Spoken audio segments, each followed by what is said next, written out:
this moment here. So if you know somebody out here, Oakland, Water Valley, and Oxford area, this is moving toward Oxford.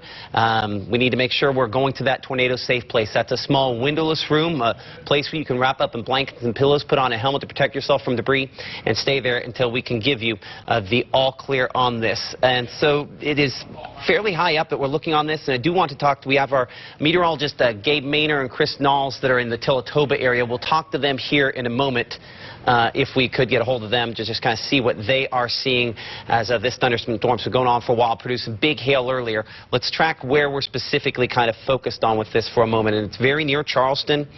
We're just looking really high up, so give me a chance here as I kind of go between a couple of questionable choices just because of how far away we're looking. I put just on the north side.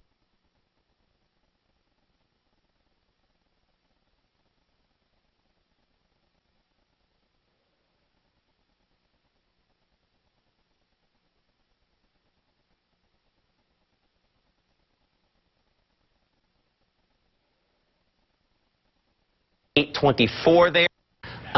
Working our way toward Oakland at 8:32, Water Valley 8:49, and Oxford at 9:01. So this is Doppler radar indicated rotation, could potentially develop into a tornado here pretty soon. So got to make sure we're taking this one seriously there. As we kind of back things off, just kind of get a shot of what we're looking at here as a whole. I do want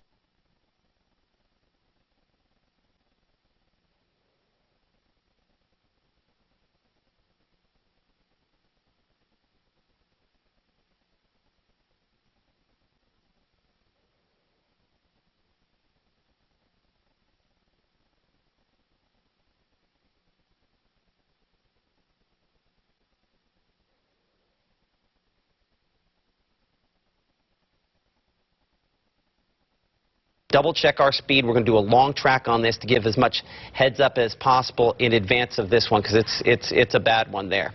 So let's check the wind.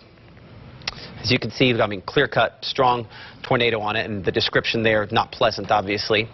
And so on this long track, they're going 55 miles per hour on it, so let's keep it 60. And I want to get a time for folks that are in Winona, because this one is one that will still be causing problems at that point. Winona, I show this getting closer to you by 9:25, assuming about 55 to 60 miles per hour. Duck Hill 9:32, French Camp 9:38, Alva 9:42, Catarata 9:47, and 9:51 there, Eupora.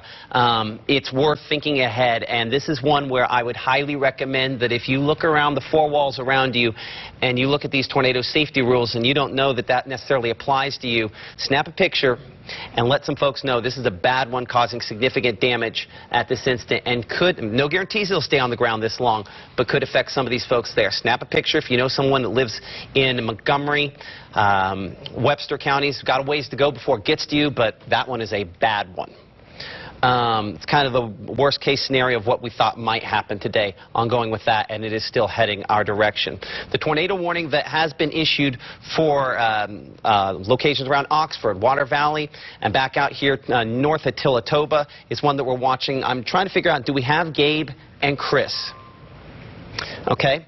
We'll get them up here in just a second. As soon as we do, go ahead and let me know, so we'll talk to them. They are in the Tillatoba area. The area of rotation is just a little bit west of them. We're right about there in Tillatoba. So this is not something that's going to hit Tillatoba. That's why we have them there. We have them close, but we don't want to put them in a path of something bad. And obviously, we don't want you to be in the path of something bad either. So very near 35 there, approaching Enid. This would be Enid Lake right there.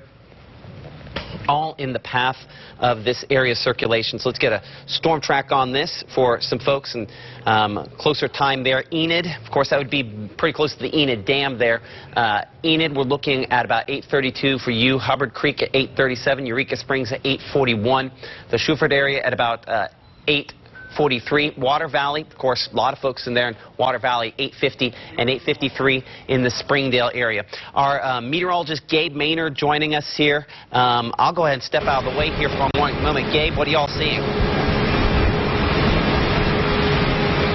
Yeah, so we're currently just off of 55, facing west behind me. You might see a few lightning flashes, but the wind is really starting to pick up along with that rainfall. So it is something to monitor. We are just outside of a Exxon gas station, and everyone in there is weather aware. They have a bathroom just in the interior part, so as you're saying, they found that safe place. They know where to go, and outside of this, just 5 miles down the road, there is that volunteer fire department if you're looking to find that safe place. So there are plenty of spaces available if you're looking for somewhere to go. Just make sure you know where that is before it's right in your area. You're talking about it, Matt. It's making its way towards right here, and so it is just something to monitor continuing throughout the night. Hey, Gabe. Okay, I want to keep you up for just a second here. The winds where you're at, do you still think you're in inflow winds where you're at? Are they kind of south-southeast, or have they kicked southwest and cooler yet? I would say they're still a little bit warm, but they're trending cooler. It started out, a lot warmer than what we're experiencing now, but it's cooling down as that continues to progress on through. At first, when the lightning was really picking up and we saw it starting to move in just over I-55, that's when we felt the warmest. Now it's feeling a little bit cooled down, and so I really feel like, the worst of it may be a little bit north.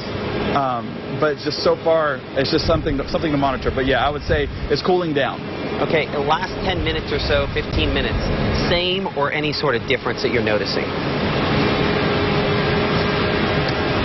It's getting a little bit worse regarding the rainfall and wind, but I would say the lightning has temperature-wise, temperature-wise, does it feel like it's about the same temperature-wise?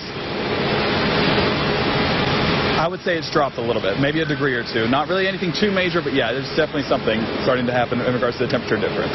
Okay, we'll talk to you. Keep your shot up here in a second. Once you start to get a little bit, we'll look at the shot. Might have you guys where you're protected. And we'll look at that here in a couple of minutes. All right. That's our meteorologist Gabe Maynard and Chris Knowles. They are in the Tillatoba area right there kind of monitoring this. And so the reason they are outside is they are just outside of this tornado warning. Oakland, we need to make sure that you are in your tornado safe place. And just north of Charleston here is where that area of circulation is the most pronounced. Hubbard Creek, of course, up around Enid Lake is where this is heading, with the potential that it could try to produce a tornado. I'm Chief Meteorologist Matt Lompon alongside, as you saw a moment ago there, our Gabe Maynard and Chris Knowles in Tillatoba, in Yalobusha County. Our John DeLucic here behind the scenes, as well as our Anae Scales. And John and Anae, is there anything that you're seeing in our chat? It's night, so sometimes not a lot of information comes in. Anything you're seeing on Twitter or social media? I'm not seeing much of anything right now. Again, it's because the big one is down there in their Rolling Fork, north and east of Rolling Fork. Again, nothing seeing from the one that's now been issued here recently for Lafayette County and Tallahatchie, for Yalobusha County. Not seeing anything online right now. Okay, and you're right in saying Tallahatchie, because that's northern Tallahatchie there. Same thing, Anae, nothing yet? Okay. Okay, yeah, and like she said a second ago, nothing yet, it's just Rolling Fork. I have all of our storm shelters on here. It's important to kind of point these out for a second. There's a lot that we have logged at WTVA.com if you're ahead of this. We talked about it earlier that we need to be getting within at least steps of that storm shelter, or at least moving to someone's house that counts. If you're outside of this tornado warning, we still have a few moments. Be thinking ahead about where you would go. She mentioned Rolling Fork a moment ago. There have been tons of reports of a tornado down there, and still a significant tornado emergency ongoing out of that. That's that storm we said, long track there heading toward the Winona area. I'm going to go to the wind mode on that, and I'm going to take off all of the lightning strikes that you're looking at here. You don't have to be a meteorologist to pick out where that's bad. So that's a really rough one. So I want to make sure long track here, that we have a good angle based on where we're looking at here. I think that's fairly close to where we have it. So again, we're looking Grenada on this wide shot. We don't know precisely where it's going to go, but we do know that this has been well forecasted in a lot of our projections as a storm that could do bad things. Already likely has touched down with a mile-wide tornado, and a tornado still in progress at this moment. So we're looking at Winona at 9:27 there, Grenada at 9:35, Eupora at 9:52, and Bruce at about 10:05, Calhoun City at 10:01. John, I'm going to trade you places here for just a second here, okay, as we kind of look and see what we're seeing. We can pull up John's shot for a second. Okay, well, just as I can pull up my shot over here, I'll be on this. I'm on 3. Okay, so again, you can see that storm again in the Rolling Fork area. I'm telling you right now, folks, these are not pictures that are allowed for us. I can at least describe to you what I'm seeing online. it's major destruction in Rolling Fork. I can tell you that right now from the pictures. I've seen a few that have come out so far. And that tornado is headed northeast and will stay just a hop, skip, and jump off to our southwest here for the immediate future, but it will move into our area. So folks like in Winona, you need to be very careful that this storm is headed your way. It's going to be moving in your area here in the next half hour or so. And again, this is a tornado that was on the ground, and I'm, like I said, referring to, I'm not saying that, you know, it's, Matt, there's some major destruction online on some of these photos that are coming in, but we're not allowed to show them because they're not to our, we haven't cleared yet, but I'm telling you, it's a major time in Rolling Fork. I'm reading that there are people trapped, so there's major, they're asking for people, and we have to be careful because that information will come as we go, as we can kind of verify that, but clearly they're not a good sign. So that's the long term. That's why we're tracking this. Even with another tornado warning closer at hand, we know that one's doing bad things, and unfortunately it is still targeting part of our area. As we come back up here and we look at this tornado warning, we'll reset here for just a moment. I'm Chief Meteorologist Matt Wampon alongside John, as you've heard from our meteorologist John DeLusick a moment ago, our Nay Scales here behind the scenes at WTVA 9 News as well. We talked to our Gabe Maynard just a few moments ago, and Chris Knowles in the Tillatoba area. Let's talk to our Craig Ford that's up in the Oxford area, if we can bring that up as he... I'm trying to go out back behind the... Okay, well, we'll get Craig up here in just a moment. As you saw a second ago, he is doing the right thing. As much as I want to show you, video of what's going on, Craig is coming out of shelter for a moment. Now, he does have some time. If I'm in Oxford, I show 9:02. Current time is about a half hour away, so he has a few moments to walk outside. But as we've talked about, you have to be within steps of your shelter. He was in his safe place, in his shelter. That's the way to do it. I would always rather show you inside shelter shots when we get signal, as opposed to being out there hot dogging it. We want to make sure that we keep our people safe so we can report on it and not become the story itself. So we show Enid at 8:32, Hubbard Creek 8:37, Springdale 8:52, Aylesville at 8:58, Oxford 9:02, and our meteorologist, well, he's a lot of things. Meteorologist isn't one of them, but our Craig Ford there in the Oxford area ahead of this. What are people saying? How's it going there? What are you seeing? Now let me give you an idea. We are behind fire station number 4, which is on the west side of the city. Right behind the fire station are a couple of storm shelters. We've already had some people. You could probably hear the tornado sirens going off right now. Obviously, there are people who are concerned because of this tornado warning. We've been seeing flashes of light for probably the last 30 to 40 minutes. Driving in from Pontotoc here to Oxford, you can see it out in the distance, but obviously there are folks here who are trying to take cover. Again, there are multiple storm shelters in Oxford, in Lafayette County. I happen to be at the one at fire station number 4. Again, this is on Mall Drive. It's literally just south of West Jackson Street, and you can see those flashes of light. People already taking shelter, taking precautions because of this tornado warning that's been issued. Craig, I mean, we talked about, with the ball game tonight, do we think the people are taking this seriously, getting to where they need to go? Or, I mean, I'm still seeing an awful lot of folks on the street on them cams. Yeah, and it would not surprise me. And of course, West Jackson versus the Square, that's night and day. As we showed earlier in our newscast, there were a lot of folks there on the Square. I don't know if those folks are necessarily taking it seriously.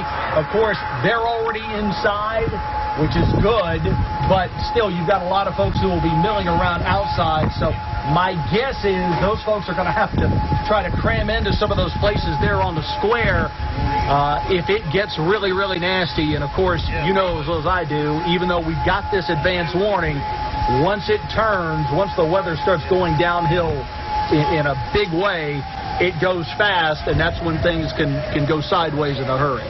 By the way, and I don't think I'm out of school here. Just going to let you know, again, this is fire station number 4. This is one of multiple storm shelters in Oxford and in Lafayette County. The storm shelters are those green things over there in the distance you probably can see. But there you see the firefighters there. Again, a lot of folks standing by. We're basically just waiting to see what happens. I'm going to flip the camera over here again. Hopefully you can see some of the swaying in the trees there. We're just waiting, watching, and again, sirens going off here in Oxford and in Lafayette County because of that tornado warning. And of course, we are taking cover, and hopefully it'll be over sooner rather than later. Okay, that's our Craig Ford there in Lafayette County. I appreciate his report, and would like to see a few more of these people heading in. If you know some folks, maybe your kids go to Ole Miss, just give them a phone call, let them know that something is up that they need to be paying close attention to. Along that route, this is what this looked like when it was back to the south and west. I believe this is back in Bolivar County. Let me double check here. This is our stand with the North Mississippi Storm Chasers and Spotters, taking some pictures here and sending us some of the rotating part of that thunderstorm when it moved through that area there about an hour ago. So as we continue to kind of monitor this, I'm going to bring this back to Storm Track Doppler radar. And as we do, we're looking, of course, at that storm now about the rotating part of it trying to cross into sections there of northern, I'd say, Yalobusha County, pretty much right near Hubbard Creek and close to Enid Lake, where we're looking at that at the moment. My wind is showing it just slightly back behind that. I'm going to try to see if we can pull up a different wind mode here, and we might be just outside the realm of it. Nope, there we go. So this is from the Memphis airport. And it has our area of circulation slightly north up there, just north of Hubbard Creek, just north of Enid Lake, where it shows it at this moment. So I'm going to track it based off of that, and then we're going to review this and look at a couple other sites to make sure we have the most up-to-date time there. So we're showing 8:57. Current time is 8:35. So 8:57 for Oxford. Looking at Taylor, 8:51. Aylesville there at 8:53. This is Doppler radar indicated rotation. It could potentially produce a tornado. It's now just east of Highway 55 and will approach US 278 as it makes its way toward the Oxford area. Double checking our angle now to see. The angle will take it pretty close to Oxford. It's kind of on a route that would take it pretty close to Oxford there if it continued moving in. So if parents, you have been able to convince your kids to pay attention here for a couple of moments, let's give them what they need to know as we show the time frame here. And this might be also something you can do. Just shoot them a text with the time here that we're showing. So I show Oxford somewhere around 8:55-ish. Let me check another radar just to make sure that all kind of lines up correctly. Yeah, that's about the right spot. So we're looking right about in here. That radar's running behind, so we're going to stick with the one from the airport. Generally speaking, right about there. And so near the Shufford area. And so we track that. Oxford, 8:55. Okay, now parents, snap a picture. Send it to the kids. Make sure that they're aware that this is a storm that could potentially produce a tornado. And yeah, I mean, Weather Service also mentioning it, and it's crossed I-55. We're at about the right spot on this. So make sure they're aware this could potentially be a tornado moving toward Oxford. Obviously, it's over top of the Shufford area. Burgess at 8:47. We show Taylor at 8:49. Give or take a couple minutes here. Oxford about 8:55. So we're within about 15 to 20 minutes of it crossing that.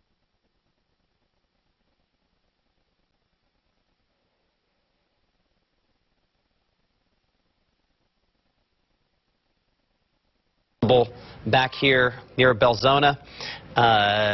The warning for that running ahead, going not quite to Winona or Duck Hill, but certainly they're trying to make sure they have a lot of heads up that this could be something rough heading that direction there. We go back to the wind mode, and it unfortunately remains a situation where meteorology degree not necessary to find this one. That's bad. Still showing the tornado debris signature on that near the Silver City area. And so making sure we have an updated time based on that updated debris signature location, and give you some extended times on this. And there's more than a decent chance this tornado does not make it as far as this track is going to go. But I would rather give some folks a long heads up, say Tupelo close to 11 o'clock, Houston close to about 10:20 or so, Manti at 10:13. I want to make sure that you know, that folks know, that this is a confirmed tornado that has been large, has potentially, according to early reports, caused some significant damage, and certainly needs to be taken seriously. I mean, just for a second here, I did this track a moment ago, and the folks at the Weather Service just mentioned, hey, this is going to could potentially come through Monroe County. There we are, Aberdeen. They're thinking the same thing we are. Because here's the thing. When we have high-end tornadoes, typically there's 1 or 2 storms that produce that kind of activity, and that's it. But they can produce those sorts of severe weather for hours and over the course of multiple tornadoes. So I don't think it's too excessive to track this as far north and east as we have. In fact, I'm going to take it to where it goes all the way out of the WTVA 9 News viewing area. I'll see if it... unfortunately, I can't cycle out some of these cities that aren't in there. But I mean, we're talking one that could potentially hold on for quite a while. Let's reset things here for a moment. I'm Chief Meteorologist Matt Lawpon alongside our meteorologist John DeLusick.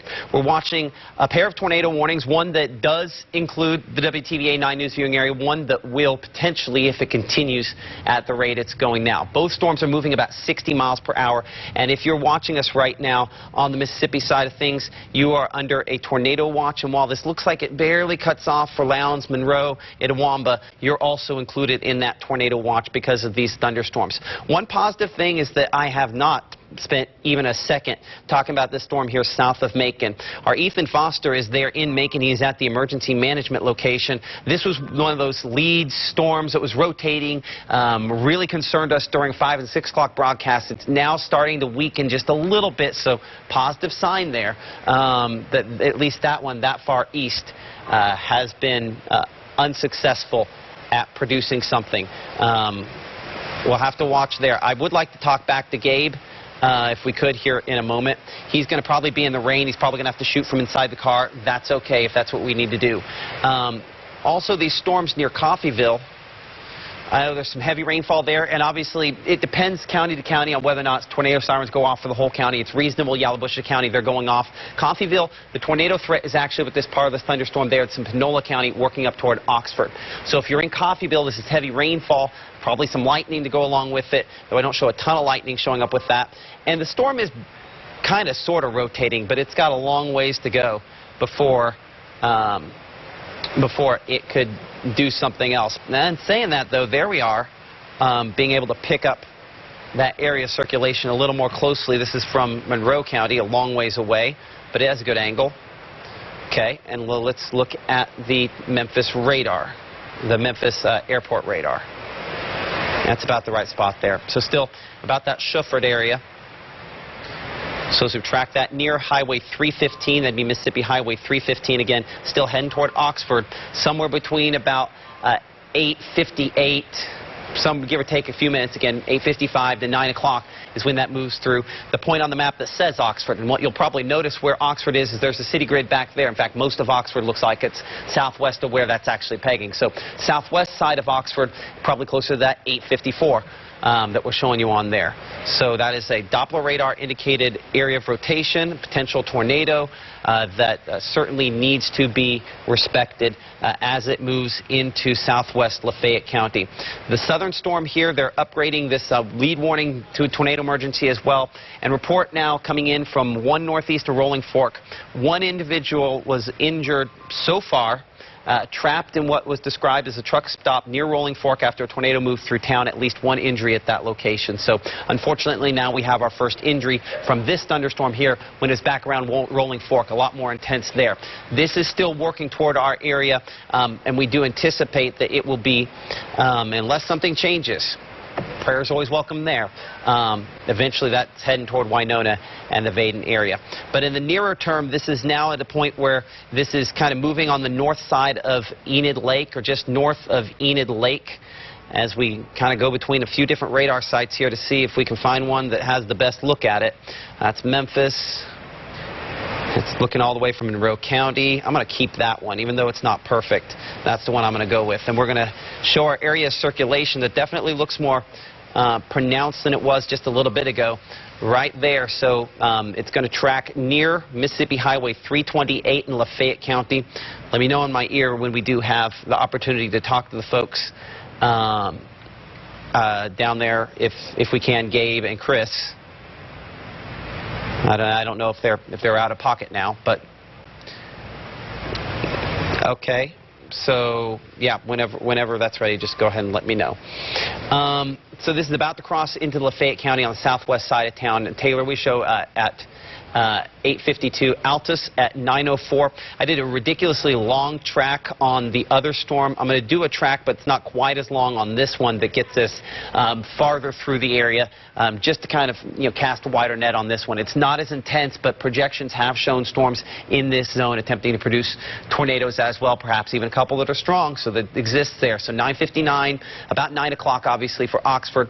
We're looking at Springdale at 8:50, Taylor at 8:52. But if it goes downstream, we're Denmark at 9:06 there, Bethlehem community at about 9:17, Darden at 9:20, and eventually there Myrtle by around 9:25, New Albany 9:29, north side there, New Albany by about 9:30. So we still, obviously, that's about 45 minutes away. A lot can change over that time, but we'll have to watch this one closely. Let's go to the wind mode here, a little closer in. And so we show the wind mode on the Memphis one.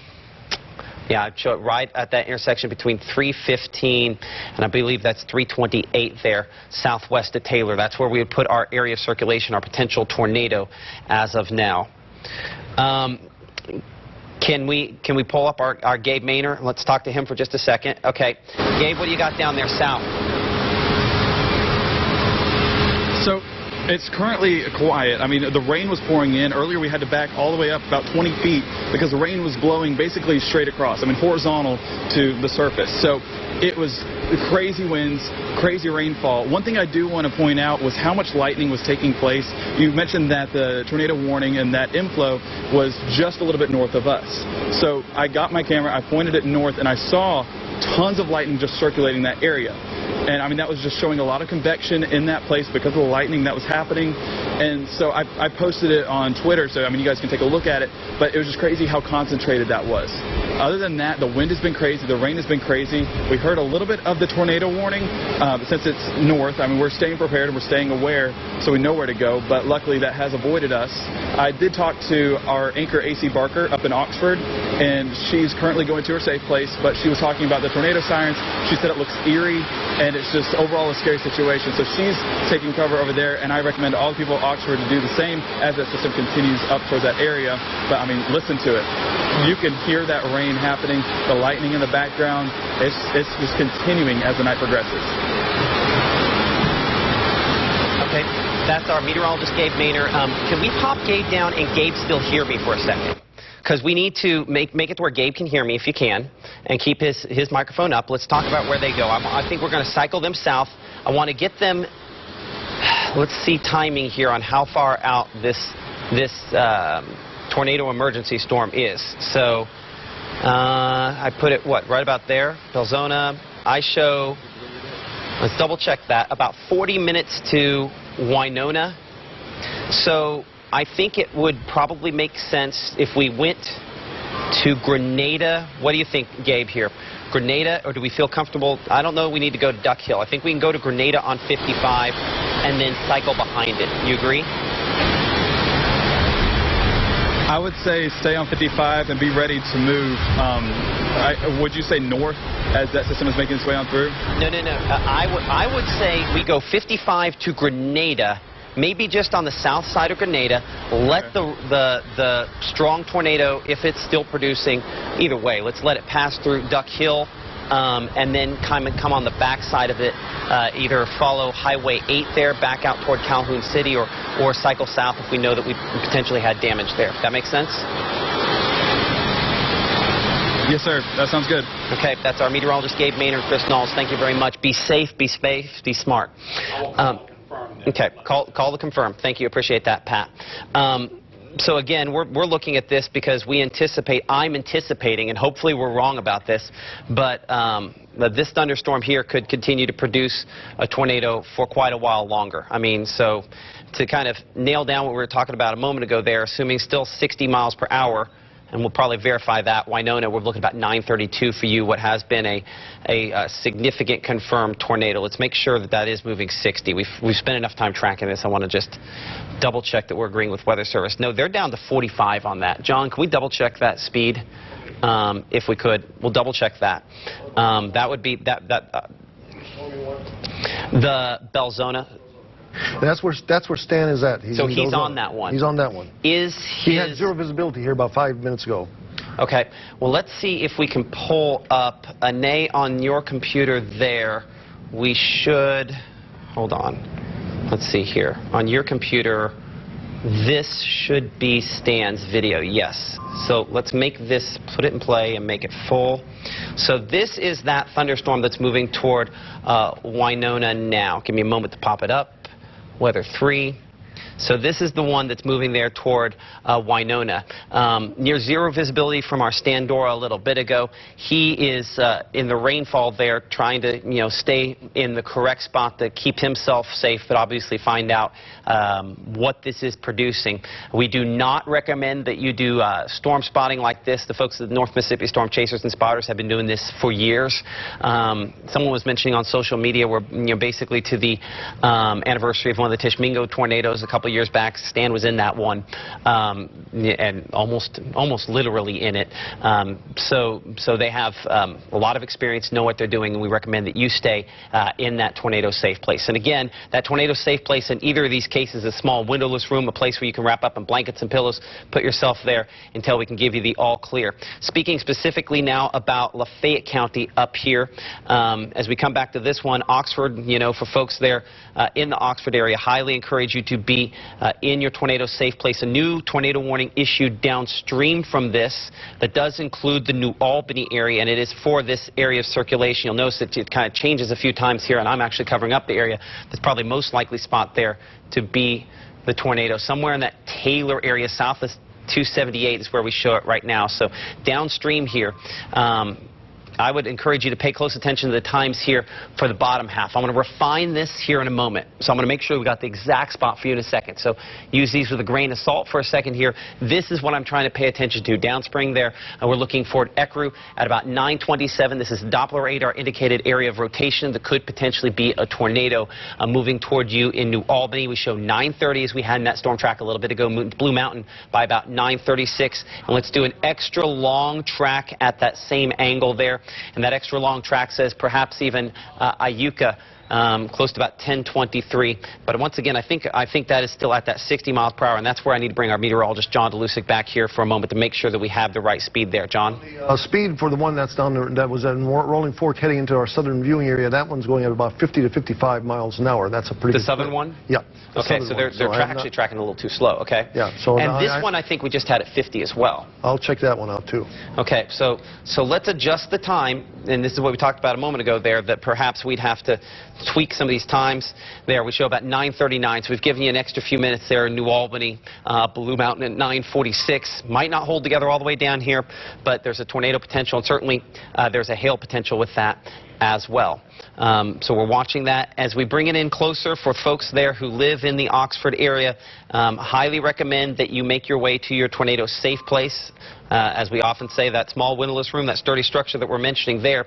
As we bring up some of our cameras there in the Lafayette County area, as you would imagine, they are starting to light up with the more lightning, the heavy rainfall, obviously, as well. It looks like our cameras on the west side of town, far west side of town, aren't coming up. So let's go right there at the intersection. I believe that's 6 and Jackson. As they're slowly coming up, nearly nonstop cloud-to-ground lightning there. I do at some point here in a minute want to try to touch base with our Craig Ford, who's there. There's more than a decent chance he is in the shelter, and that is just fine if he is in the shelter. So we'll see if we can get in contact with him here in a minute. As we, he's good. We can bring him up. Okay, let's bring up Craig here for a second. We'll take him full. And we'll be about minute and a half at most, so we can make sure we're still tracking this. All right, let's go. Greg, what you got? Matt, I'll tell you what, the past 15, 20 minutes, I've heard some, probably the worst thunder I've heard in a very, very long time. For those of you who don't know where I'm at, I'm actually coming to you from inside of Fire Station number 4 in Oxford, where we have had, it's been windy. Of course, it's been windy for really a good part of the evening.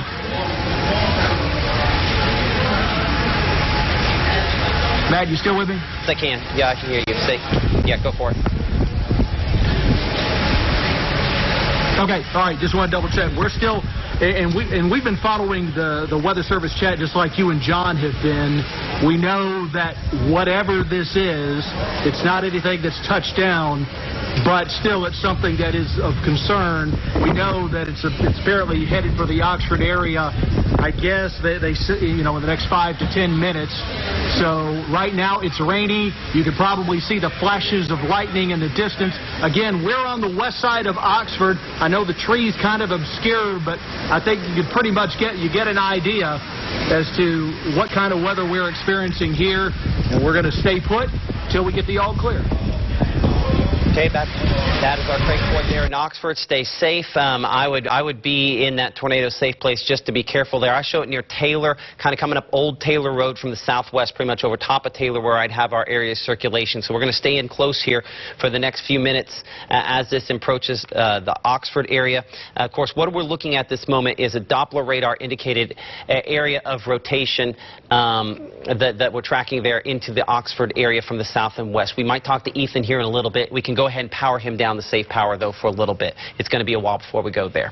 Probably 15 minutes. Let's double check that. Our Ethan Foster down there in Noxubee County on that storm. That just to double check, John, the Noxubee County storm is not one we have to be on at the moment, right? Right now, no. It does not look like it's. The last I saw, it was not even a warned. Tornado warned, at least. Okay, so keep an eye on that one. Okay. As this is basically coming into a populated area, we got to watch this very closely in the Oxford area. So the south side of town, where this is kind of moving in at this moment, area of rotation. Ane, are you seeing anything on Stan's live feed there? Because he's looking for damage back in that southern storm. Does he have some there? Looks like he has some kind of damage. Let's go ahead. I will pop that into a box for just a moment here. I think we still have that in a box. There you go. So that's some of the damage on that storm that's moving toward Winona. So that's Stan with the North Mississippi Storm Chasers and Spotters with that shot there. So that is not the same storm that we are showing you here. And Ane, I'm going to have that up for a moment, so you want to probably double check the monitor before we bring that down. But it's just a reminder that we can get damage out of these storms. And so Oxford, we show 9:02 the time as it's moving in. So as I'm going to pull up the track where we can kind of pull in basically everything. All the little road stops and everything in here. So we'll go 55 on this one. Meteorologist John DeLusick says it's about the speed we've got this. As we track this into the Oxford area, obviously we hope and pray that you are taking this seriously and in that tornado safe place. Because this is an example of some of that damage that they have in the Delta. We'll bring that back up when we go south here in a minute. But obviously this is a near-term track of all the different places there. The university, we're showing at 9 p.m. there. Oxford Elementary School, 9:02. Current time is 8:56. So our time is almost out for these folks. Your kid goes to Ole Miss. At the very least, this is going to be hail. But it's probably also going to be some strong winds and the potential that this could try to produce a tornado. As I bring this back and we check some of our MDOT cams there, well, that's a vastly different shot than when we looked at this a minute ago, isn't it? Let's see if we could pull this up here for a moment. It's definitely looking rough going through town there. You can see the sheets of rainfalls. We're looking back to the east. We're going to look the other way into it there. As we're looking back to the west, we're going to kind of take it full on. What I'm looking here for a moment is seeing how much this is kind of bobbing around. West side of Oxford is kind of the area where things would be kind of curling back into that thunderstorm, that rotation. Here we have those folks on the road. Call some folks. Believe it or not, your phone call might be the thing that helps them pay attention and actually get to safety. So unfortunately, a lot of these MDOT cams there in Oxford showing that rainfall picking up as this dangerous storm is moving into town pretty much as we speak. So as I go back to the wind mode here on Storm Track Doppler radar, I mean, we're basically coming up Old Taylor Road right now into Oxford. So I'm going to, again, for a moment here, I'm going to pull up the square as we kind of show the cameras there. And as you might imagine, the rainfall picking up there as well. Starting to. It looks like it really hasn't quite. You can see it in the foreground there. The sheets kind of coming in. See how that's picking up? I'll see if I can pull that shot up there. I believe that is our west camera. Give me a moment. Gusts 36 miles per hour, but picking up as you see those sheets of rainfall with the wind kicking up. Wind gusts as quickly as they're kind of moving across there, still probably only about 40 miles per hour, but expected to increase. This more of a potential for a tornado, honestly, than it is, and hail, than it is damaging winds at this point here. So coming right up along Old Taylor Road where we have this area circulation now. I'm going to check the radar site out of the Memphis airport. Its positioning is not quite the same as what we looked at on the other shot there. I mean, it shows it pretty much near Highway 7. Let's check to see if that lines up. That one might be running just a little fast. Yeah, I think that's reasonable. South Lamar Boulevard in Oxford, where we show this area circulation, at least on the rainfall mode. Yeah, still showing up there on Storm Track Doppler radar. Let's check for debris. And thankfully, at this point, I do not have indications of tornado debris on this. As I kind of quickly go back and forth and poke and prod this here, I'm going to look from down in Monroe County at it. Yeah, I mean, I put it right along Highway 7, south side. I mean, honestly, southern half of Oxford. I can't say definitively exactly where this is, but it's moving through Oxford now. Let's check our cameras kind of on the east side of town. I'm going to check the camera looking south. Looking into that, obviously moving around a lot. This is, I believe that's Highway 7. Looking south there. Unfortunately, we still have cars that are on the road moving around in this. So really hoping this doesn't turn into something worse than this. Got to make sure we call folks and let them know that they are in the danger zone. Go ahead, John. What? Lamar University. Lamar University. Hold on. Checking. Winds are at least about 40, I would say. They're coming in really good clip right now. Hold on. I want to double check here. Okay. Yes, I see what you're talking about. That's the one we were looking at a moment ago there. And let's look at the northern camera. So obviously, I think, what is the big heads up in this for a moment? If you're in Oxford, this is what it looks like outside. We need you to be inside. We need you to be in your tornado safe place, a small windowless room, a place where we can wrap up in blankets and pillows and stay there until we can give you the all clear. And obviously that guy, Jeep guy, not the case. But you know who is? That's our Craig Ford. He is in shelter right now as this storm is moving in. Craig, 30 seconds. Let's talk here real quick. What are you seeing there? Matt, I don't know if you're seeing, I'm looking out the front of fire station number 4. You can see the heavy rain. You can see the wind. It is pounding right now. Obviously, what you've been talking about, you are seeing it right here. Of course, we've got lightning as well. Folks here taking shelter. Hopefully, this will be over sooner rather than later. Matt? That's our Craig Ford there, and we'll make sure that we kind of back a little farther away from those doors there. But I think the good thing is that at least looking at what we're looking at here in Oxford, the worst is basically coming through now. The heaviest rainfall and whatever that hail is there potentially moving now just east of Highway 7, as we've shown you on multiple cameras there over the last few minutes. I would show our area circulation down here close to Lafayette County Highway 403 on the southeast side of Oxford, where we have that. So I'm going to put on a storm track here. We'll see what we kind of come up with on these folks on this side there. We show East Oxford Church at 9:04, Apostles Movement Church at 9:07, Altus at 9:08, and we're looking at 9:08 in the Bethel Church. This is a tornado warning in effect for Lafayette County, also sections of Union, Pontotoc, and I believe, let me double check before I say Tippah County. Lafayette, Union, Pontotoc, and Marshall County. It is not quite the Tippah County yet. So if you're downstream of this in the New Albany area, we got to watch this one pretty closely. As I look downstream of this, I want to make sure we don't just have something suspicious looking, that this isn't something else. No, it's just kind of the shape of it at this point here. But watch this shot. And watch as this comes through. You can even see the precipitation circling around it. Watch this as we let this loop for a moment. So, I mean, it's clearly a rotating thunderstorm with that center of rotation kind of on the central to south portion there of Lafayette County, just south of Oxford, where we have it at this moment, embedded in rain. That's the problem. Like, if this were producing a tornado, there's almost no way that you would be able to see it. It would be extremely difficult to see it in this setting here. So let's come back to the precipitation mode, and I'm going to do a wider shot. Yep. Okay, so let's track this now. Let's get you a longer track to New Albany. Then we're going to look at that other thunderstorm there that is approaching the Winona area. And again, longer track taking it past New Albany. If you're ahead of this, let's make a reasonable assessment here if you're in some of these other spots. Do we consider where we're at a sturdy structure? If not, we have a list of area storm shelters we talked about last night. Showed this exact graphic then. If you're downstream of this, I would say past New Albany. So we're out here, Reese or Bluff or Ellistown or McClary, excuse me, Alpine, Dumas, Bethany, Gueville, Baldwin.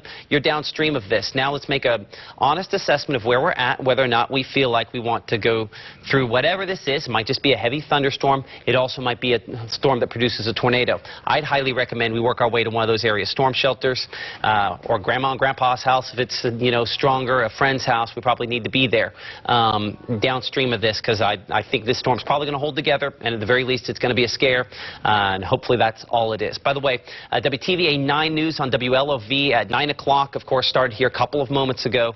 And so with that, let's go ahead and let's do a wider shot here to kind of reset our situation. And let's talk about who we have and where we have them. And is Stan's video still up over there at Nay? Let's go ahead and pull it up. The video's not loading well. It's not? Okay. It's not. Well, we had our Stan Dora. Nay was looking at, you can see the circle there on the monitor.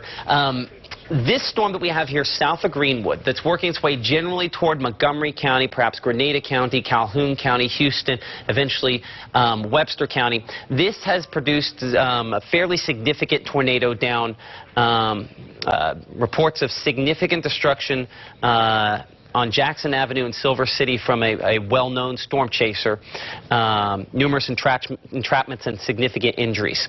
So that is the baseline that we're talking about here, unfortunately, on what is possible. We talked about these lone, isolated supercells, discrete storms that get out ahead of the activity.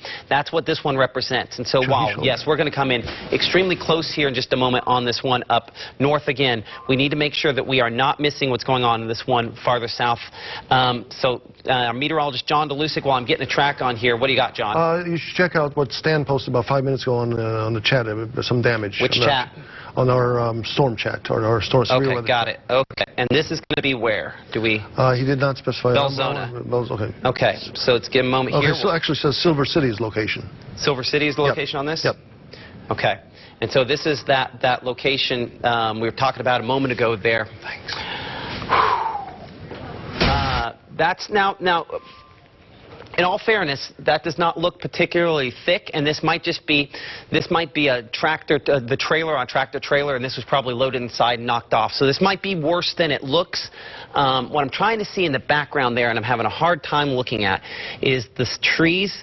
See, you can see that we have at least that one tree there, something there that snapped off.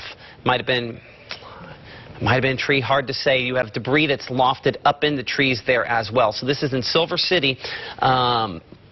Numerous reports of damage from it there when it was back toward the Rolling Fork area as well. So with that as the backdrop, that's the reason we're tracking a tornado warning that's not officially in our area yet. But I don't want to let a minute go by that we don't say, listen, this is one we got to watch really closely. We'll take all the prayers we can get, but we need to react in Winona by getting to that tornado safe place at some place other than our mobile home. In Kilmichael, we can't be in our mobile home either. We've had some rough ones in the past. 6 years or so there in the Kilmichael area, so you know well enough that we need to be getting to a sturdier place. But if we're in Eupora, we're downstream of this in Calhoun City. I get it. It's 9 o'clock on a Friday night, and the last thing you want to do is, A, watch us, you know, take up your television screen, and B, you know, get out of your house, and, you know, you just might want to stay there and do it. But the reality is that this one could be substantial. It could be deadly if not respected. And I want to make sure that I have the right spot that I'm tracking on that there. So I'm going to bring it to the closest radar. I'm going to bring it back to the wind mode. the only positive I have on it is it is not quite as ridiculous as it was a little bit ago, but that's just because this was textbook bad a little bit ago, and now remains still the potential for a large tornado producing considerable damage. And so still reporting the potential that this could be causing a tornado, and honestly, there's one behind it as well. So that's bad news for Chula and locations that way. So I'm going to refine our storm track, and we've got to go up north and look at that storm there. But our time continues ticking down downstream. So I'm going to make an excessively long storm track here with the idea that, listen, will this hold together in Tupelo? It could. Will this make it to Houston? It might. The storm will still probably be going by the time it gets to Eupora for sure. The question is whether or not it's still producing a big tornado. The environment is such where it definitely could. That's why we've talked about that strong tornado potential, and that remains our concern on this, because what this storm doesn't have is a whole lot of stuff southeast of it. Now, it has a little more than it had earlier. We have a few things kind of merging into it there, so that's a good sign. Maybe this will cut it off. Maybe this will weaken. Always something to be praying for there and hoping for as well. As we come northward toward our Lafayette County tornado warning and kind of address where we're concerned with this, I would say near Altus is where our historic rotation has been. I say historic, not necessarily an all-time bad or anything like that, but instead where the area that we've been watching over the history of this storm has been near Springville there, and then I showed near Altus where we have our area circulation. So let's go ahead and circle that just east of Oxford. So I would say if you live in Oxford, we can come out of that tornado safe place, including our Craig Ford that's there in town. We can probably bring them out of the tornado safe place there in the Oxford area. Altus near 278, this is kind of north, this is west, primarily west there of Lafayette Springs, and west of Thaxton as well, south of the Keel community, south of Mississippi Highway 30. We can, if we could, I wouldn't mind looking at Craig's video, but I'm going to go ahead, I'm going to probably keep going here for a moment, just double check if we could bring it up, and I don't know. Okay, let's pop it up here for just a moment, and let's take a look at it, just to verify that we've kind of got past the worst of it, make sure radar is what we're looking at. Yep, doesn't look all that bad there. So, as far as Craig is concerned, I do want to keep him there a little longer because there's an area back here that we're watching close to the Paris community. Let's go back to Storm Track Doppler radar here for a moment, if we could. And it looks like the lightning flash there might have taken them down. Watching the broad area rotation, it is not what some of the other stuff is, and unfortunately I think we're going to start transitioning where we're looking for notches here along this line, which can sometimes be poking around looking for something, so at least we don't have something yelling that it is a tornado on this at the moment. Current time is 9:11 p.m. I'm Chief Meteorologist Matt Lawpon alongside our meteorologist John DeLusick and Anay Scales, and want to give a shout out to Courtney in the Water Valley area for sending in safe place selfie here. We appreciate that. As much as it is helpful for us to see pictures of tornadoes, it helps me more to see pictures of families teaching the kids to be safe, going to that safe place there.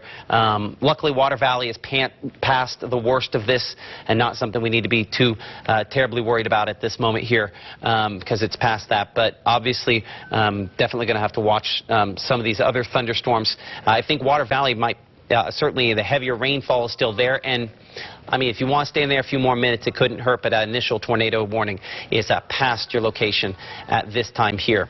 As we bring it in a little closer, looking at the latest data, looking at the wind mode on Storm Track Doppler radar, let's clear that off. And it might be more the Keel area now. There are a couple spots there where we have the rotation. Neither is overly impressive, and thankfully we do not have, looking at this, any tornado debris to report, so that's a positive as long as we're able to continue to say that. Wind mode, a couple of different radars we're going to look at on this. Trying to pick out if we have something up there by the Keel area. I'm concerned that maybe the angle's changing a little bit on that as it approaches the Darden area, so we're going to track that independently from the other area circulation. So for the Etta area, we're at 9:14. Current time is 9:12. So Etta, we need to be in that tornado safe place. Darden there at 9:18. Myrtle at 9:24. The west side of New Albany, from one of two areas that we're watching, we've been looking at that for you in New Albany about 9:29 there. The Bluff community at 9:36 as it works its way toward the northeast. Speed on this is about 50 to 55 miles per hour is what this has been going. A couple different radars here to check our location. That's still probably the best look at it from down in Monroe County, though it's pretty similar shot from Memphis, it just looks a little different because of that. By the way, I hear the noises in the tower above us telling me that the strong winds aloft have started to arrive. One of the things that's concerning about this is that while we had a peak in fuel during the day, it's now overnight in the next few hours that the strongest winds aloft arrive, and that then helps these thunderstorms to tap into more rotation ability, unfortunately. So we're not at the end of this. We're still kind of on the front end. We expect to probably reach our peak somewhere around 11 o'clock or so, with storms continuing after that, especially for locations West Point, Starkville, Columbus, Macon, where it could take a little bit longer.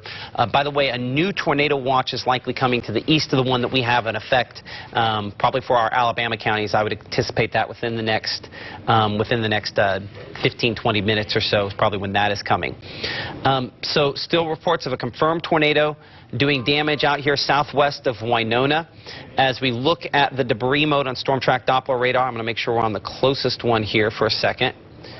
And it's going through the different ones there. I can see near Alcoa there, that might barely be a tornado debris signature. Let's double check. Yeah, that's still kind of showing up. We're looking really high up, as you hear us say very often, for a lot of spots, unfortunately. And so a little bit of debris still showing up there. That circulation in Chula, near Grass Lake, I'd be concerned with that one as well. I'm going to track the front one because that'll impact us first. So back to the wind mode. I mean, clear-cut, long-track tornado circulation still on this. I'd place that moving toward Winona, Bell Fountain, Eupora. I'm going way beyond where the warning ends. So, Winona, 9:39. We've been talking about you for about 40 minutes now. So, potential that this could be a tornado that moves through or very near the Winona area. We've already had locations that have had damage related to this. I'll bring up Stan's shot here from Silver City a little bit ago as just kind of a backdrop. We're going to get more pictures in over the next few hours here, but this is not good. As you can see, at least a tractor trailer that had some issues, some trees in the background there, and reports from reliable storm chasers of entrapments and damage there near Jackson Street, Jackson Avenue. I'm not sure exactly whether it's street or avenue there. So that is what is moving that storm toward the Winona area. And so when I say Winona, 9:39, yeah, I know we still have a little time. You're not officially under a tornado warning. The word to go along with that is yet. We anticipate a tornado warning will come for you within probably the next 20 minutes. Certainly, you'll be under one by the time this moves through. I'd be absolutely shocked if they dropped it completely. So out there, Lodi, Alva, Catarata, you all need to be in that tornado safe place. We go northward to our storm that's prompted the tornado warning up here near New Albany and Thaxton. Again, as we mentioned, if you live in the Oxford area, we can come out of that tornado safe place. I show near the Darden community. That's where our area of rotation is probably the most pronounced. There's a couple spots here where that might be more of a wind enhancement, but still, it's some rotation there near the Darden community, moving into western Union County near Etta. We've already had a tornado issue there earlier this year, very near that. So you all know what we need to do to make sure we're in that tornado safe place. So I'm going to track that ahead. I'm going to track it with our track where we put on every single possible location in advance here. And I'm going 55 miles per hour on that. So that's in Union County, that area circulation. And so Darden at 9:19. By the way, our tornado warning for down south has come out, and it's one of those higher-end tornado warnings. We'll talk more on that here in just a second. We've talked a lot about it. Hopefully we've given you an extended heads up. if that warning's coming through for you now, we need to be in that tornado safe place. Again, right there, moving toward New Albany. While I have not had confirmation of this producing tornado damage in New Albany, 929, we need to be in that tornado safe place for you just in case. The atmosphere is structured where strong tornadoes are a possibility out of this, so we just need to assume that's what it is. And if you live, or if you know somebody that lives ahead here, snap a picture, send it to them, and let them know that tonight's not a night to mess with. We've already had at least one very significant tornado in the state, and thoughts and prayers with the folks down there, Rolling Fork, excuse me, and then back towards Silver City, unfortunately. So these are your unsafe places. Cars and trucks, mobile homes, upper floors, rooms with windows. Snap a picture, send this, and so that if someone you might know is living in one of those unsafe places or planning to stay in one of those unsafe places, that's not good enough tonight. I'm going to briefly show you a picture of some hail that came through the Oxford area. Kerrigan sending us this picture here when this storm moved through Oxford a little bit ago. That's a pretty jagged, pretty large piece of hail. Hard to say how large Kerrigan's hand is, but that's a pretty large hailstone there as well. So unfortunately, some damage hail potential showing up with that as well, and so that's still a possibility out of this thunderstorm as it moves closer to New Albany in the next little bit here. So as we pull that down, our tornado warning, as anticipated, extended all the way past Eupora at this time into Webster County.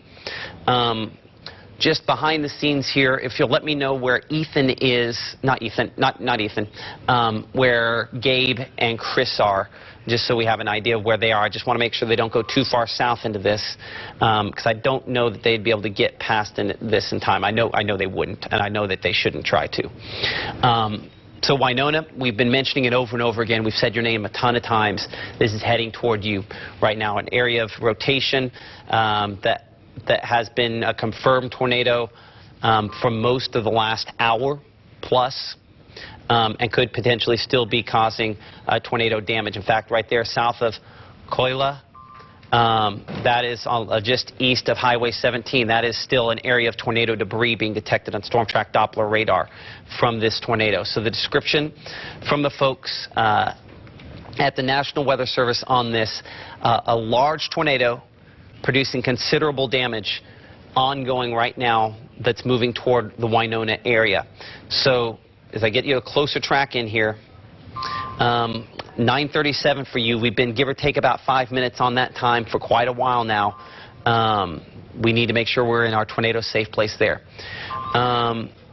A report of the Sharkey-Issaquena Community Hospital back there in the Rolling Fork area where this tornado first started inflicting damage. Reports of damage to the hospital there in Rolling Fork related to this. Unfortunately, those damage reports continue to come in related to this storm and will for a while. I want to bring in our meteorologist John DeLusick, who's been looking at this in more detail. This is a bad one.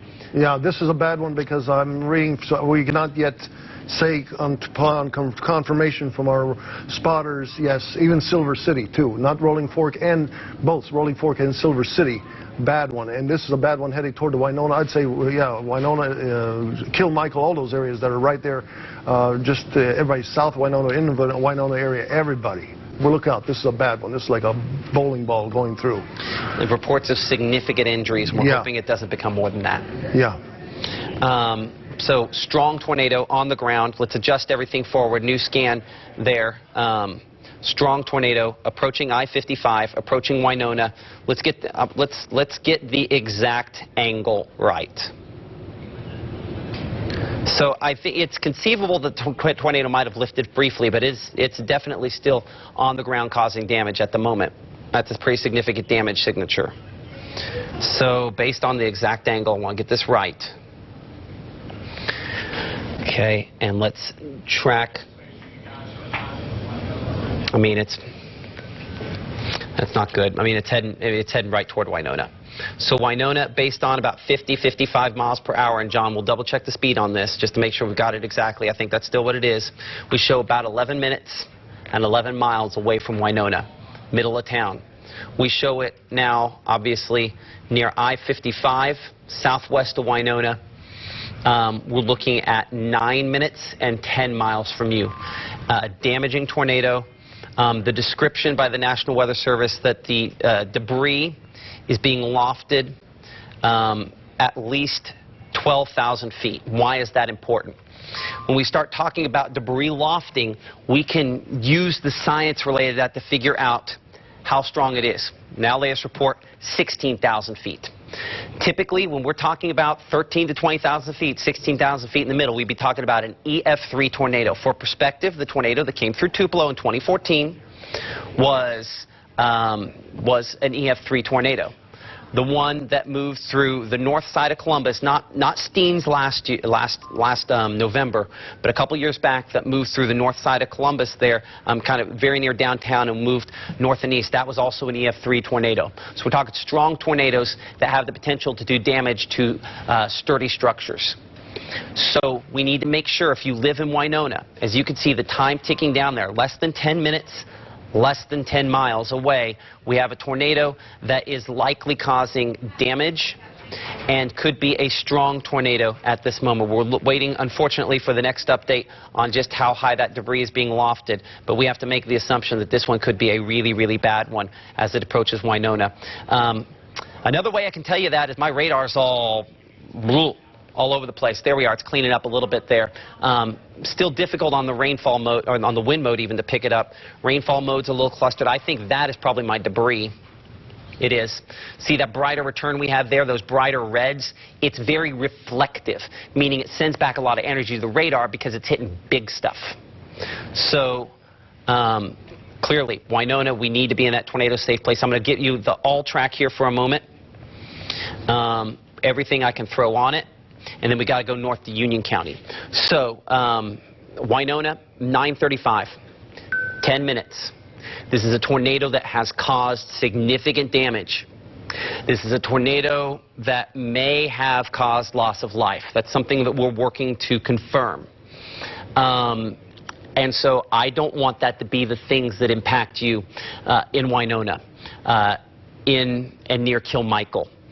And north of Kilmichael. So if you know somebody that's traveling along I-55, before we go north, let's do our due diligence there. I expect that our tornado on the next scan is going to be east of where we have it there. And so I would say our time until I-55 is 6 minutes. US 51 on the south side of Winona, 8 minutes. US 82 just east of Winona, 11 minutes. This is a strong tornado producing significant damage that could cause loss of life. This is one of the strong ones that John and I have been talking about the last couple days, our meteorologist Chelsea Simmons. Please take it seriously. Let's go north. Let's come up here to Union County.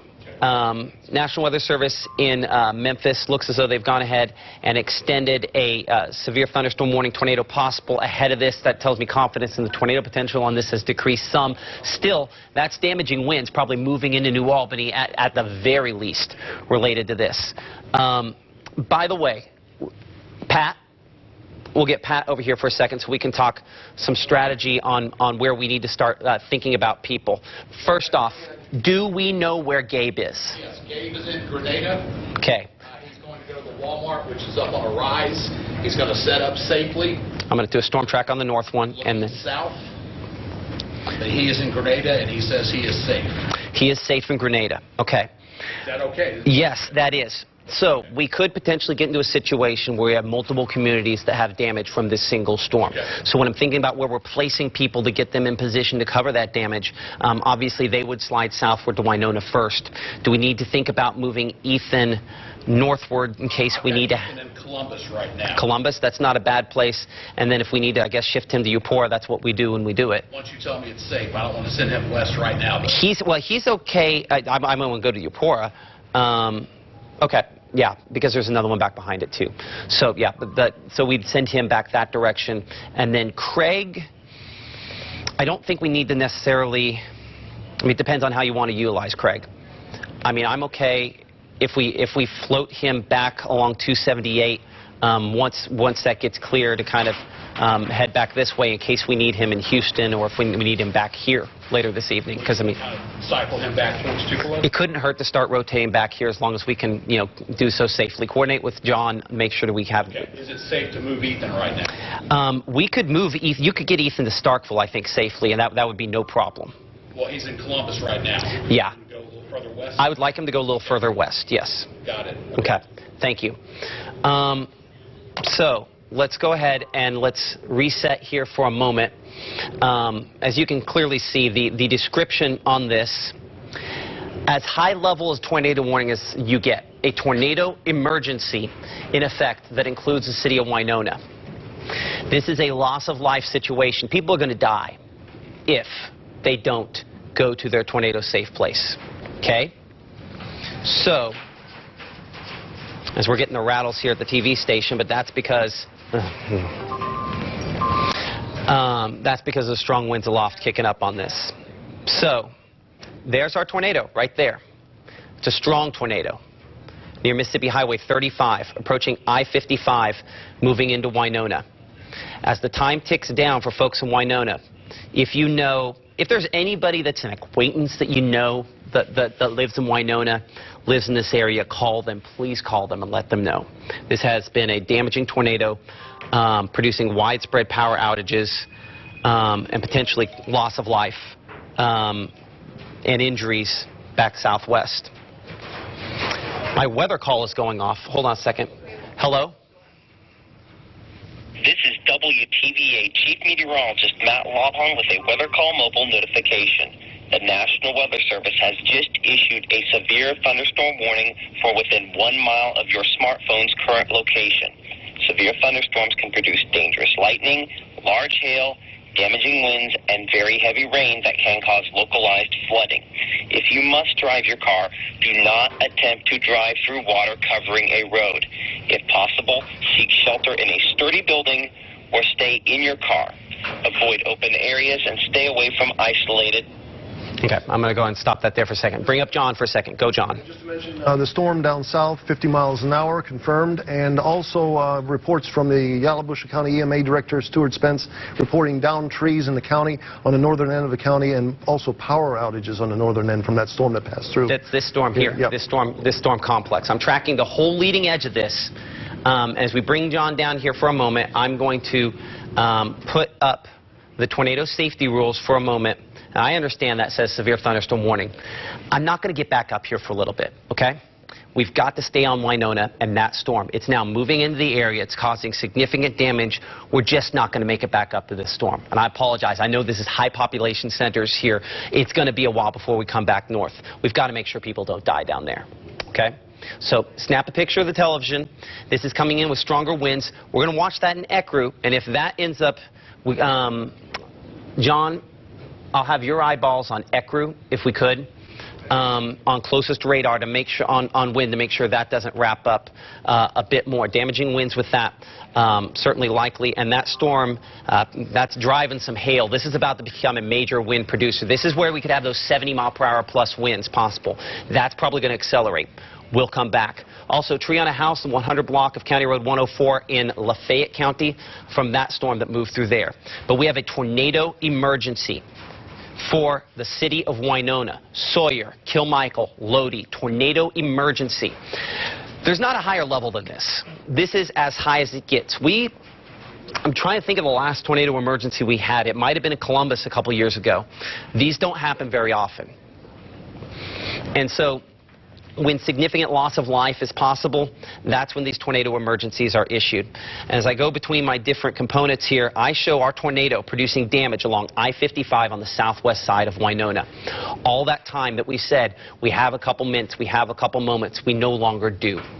It's 9:31. We told you over an hour ago that 9:30 it was moving into Winona, and yet here we are. And I really hope that folks there in Winona, if you're the type, say a little prayer for them. Hopefully they're in a safe place. Hopefully they'll be okay. We show the Young School at 941, Shady Grove Church at 942. You said 50 miles per hour on this, right, John? Oh, we're correct. Correct. Okay. Let's double check that here for a moment. That's what I have. Yeah, I'm showing 50. I'm going 55. It's a little fast. South side of Winona, this is moving through as we speak. This is a strong tornado that has had a history of producing significant damage. If your signal goes out downstream, we do stream live at WTVA Weather, WTVA News app. I see Facebook Live going there. Facebook is what Facebook is. Sometimes that doesn't stick around. This probably won't do you a whole lot of good in Winona, but if you're downstream of this, let's make sure we're in that tornado-safe place. I got to get a longer track here for just a moment. Just a quick longer track. We're going to come back in street level there, Winona. A tornado moving through the south side of Winona now. Long track on this. I want to make sure we have a long-distance track, very similar to what we talked about a moment ago there for Winona. We gave them an hour heads up. So current time is 9:33, and I show Houston at 10:34. Okay? Giving you an hour here. Get to your tornado-safe place. You have an hour if you live in Houston. Okay? And if you look around and this is not strong enough, tonight is a night that I know the wind is rushing. You've got to get someplace stronger. Most tornado fatalities occur in these unsafe places, cars and trucks and mobile homes. How cars and trucks? Maybe you're taking the last second, you decide the last second you want to hop in that car and go someplace, and then you get caught in it. Cars are easily rolled over and you can get killed in one of those. Mobile homes, same things. Large open rooms, upper floors, and rooms with windows, all unsafe places. Use your smartphone on your camera there. Find storm shelters in your area. If you're downstream of this in Aberdeen, I don't know if the track's going to be perfect for Aberdeen. We'll have to see as it gets closer. We're going to refine this. Okolona we show at 10:52 for you. I mean, all the way to Solent there. Smithville I have in that track. I don't see Amory in that track, and I think it probably should. But I clearly average the difference there between Aberdeen at 10:52 there and Smithville at about 11:17, so about 11:08 or so in Amory if it holds together. So we are looking at a strong tornado on the south side of Winona, no matter which radar site we look at. See how it's changing there? It's between radar sites. I showed probably now just east of Winona, we have a strong tornado on the ground that's moved through the southern city grid of Winona. We can start sending them south. By the time they get to Winona, it's going to be through. So we'll send them south on 55. Our Gabe Maynor and Chris Knowles are up there in Grenada, and we're going to send them south because by the time this clears, it's cleared 55. So they're going to have to go into town on the south side of town there. Unfortunately, tornado producing significant damage potentially. Bring in our meteorologist, John DeLucic, here for a moment. John. Take a look at the south side of Union County, northern Pontotoc. Okay, south side of Union County, northern Pontotoc. The circulation's starting to look a little, I mean, I'm just seeing what is looking a little. Yes. That is trying to spin something up on top of a significant damaging wind potential. Thank you, John.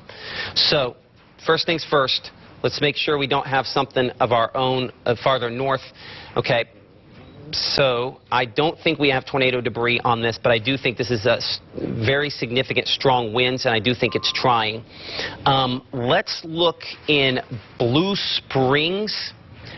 First off, let's get a storm track on this, and I'm going to go faster than what we've gone. I'm going to go 65 on this. I think it would be foolhardy to assume it's not going to pick up speed. So let's go eastward as we pull that up, and while we're doing that, you can see some times there.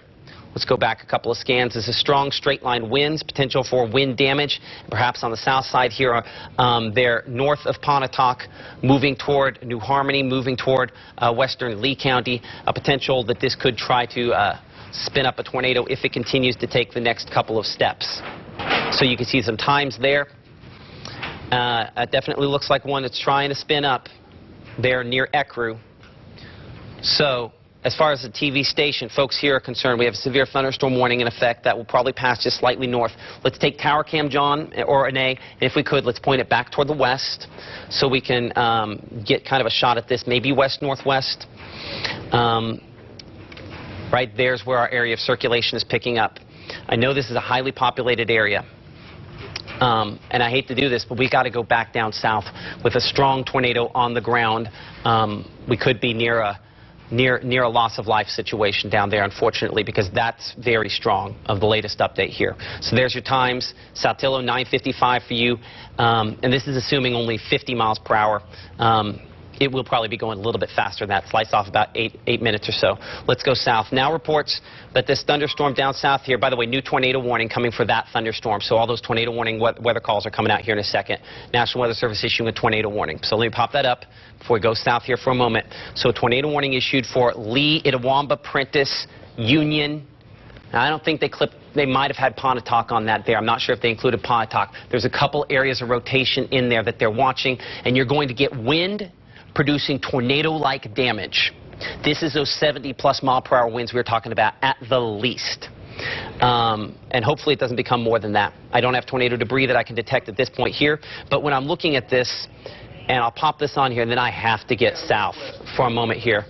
I show near-surface wind speeds.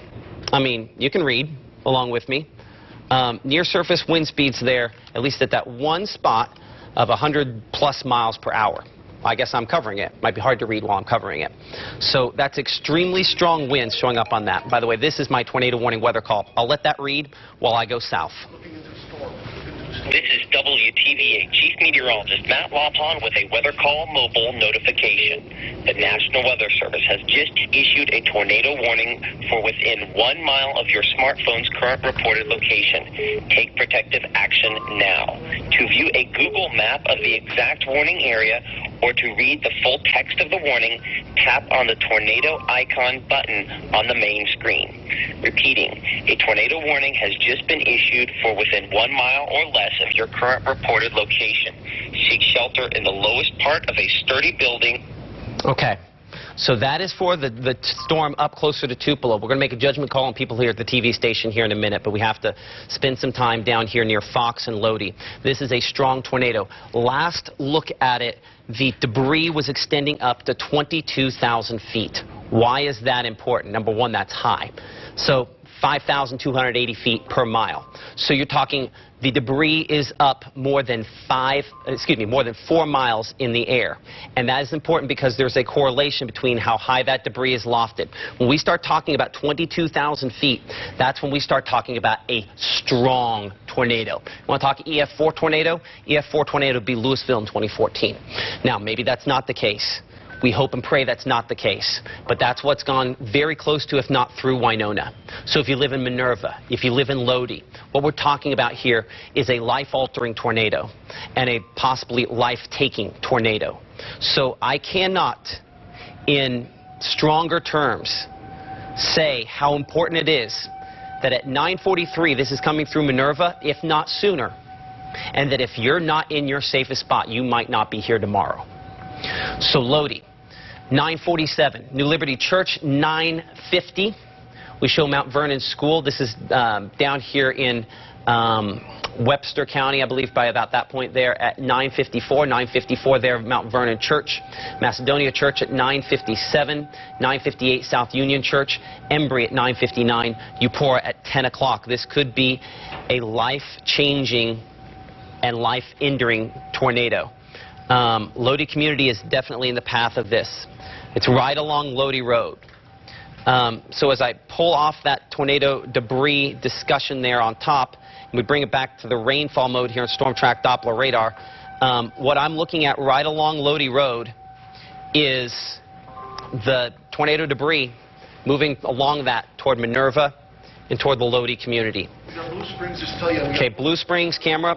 So which one is that off? Oh, yeah, Tower Cam Northwest, and it looks like a lowering on the Tower Cam Northwest. Tower Cam Northwest, the lowering. I'm going to leave this up here for a moment. Hold on, I'm going to bring that to Weather 3. I'm going to put that there. We're going to come up north here for a second.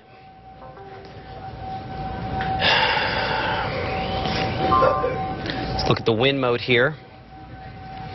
Okay, I'm going to look at Tower Cam Tupelo for a moment. So I would anticipate, what, right about here in the middle, John? A lot of cloud-to-ground lightning. We told right there, in the middle right there, is that area we're looking at. So that's trying. I mean, you can see nonstop lightning on this thunderstorm here. It is very, very strong winds. You don't get this kind of lightning without a very tumultuous atmosphere, and clearly that's what we have at this time. If you live in the Tupelo area, if you live Fairfield, Sherman, Longview, Alpine, Guntown, Baldwin, Marietta, Ratliff, we need to be in that tornado safe place. Specifically for Tupelo proper, north side of town, yes. South side of town, no. North of the mall here, yes, in that tornado safe place. We need to be there. This is at the very least strong, damaging winds. It's enough to make the radar unhappy on what it's looking at. And now I need to make sure that that is not debris. That does not line up where I would have. That is not tornado debris. But I would be shocked if this wasn't some wind-driven hail out here, Blue Springs. You have that Blue Springs camera still up? Okay. If you have that up, give me a moment here to pull it back up. Blue Springs camera, I mean, very strong winds moving through there, the curtains of wind. The worst past that there. I'm going to actually look on the west side of Tupelo here for a moment, kind of northwest side of Tupelo, to see if we have a better shot of that, and then we've got to go back south. We can't go poking that one looking west there.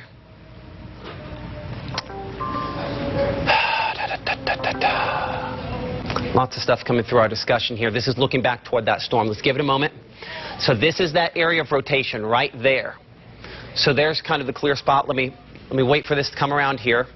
So lots of little notches that we're looking at here on this lowered area right there at the tree line.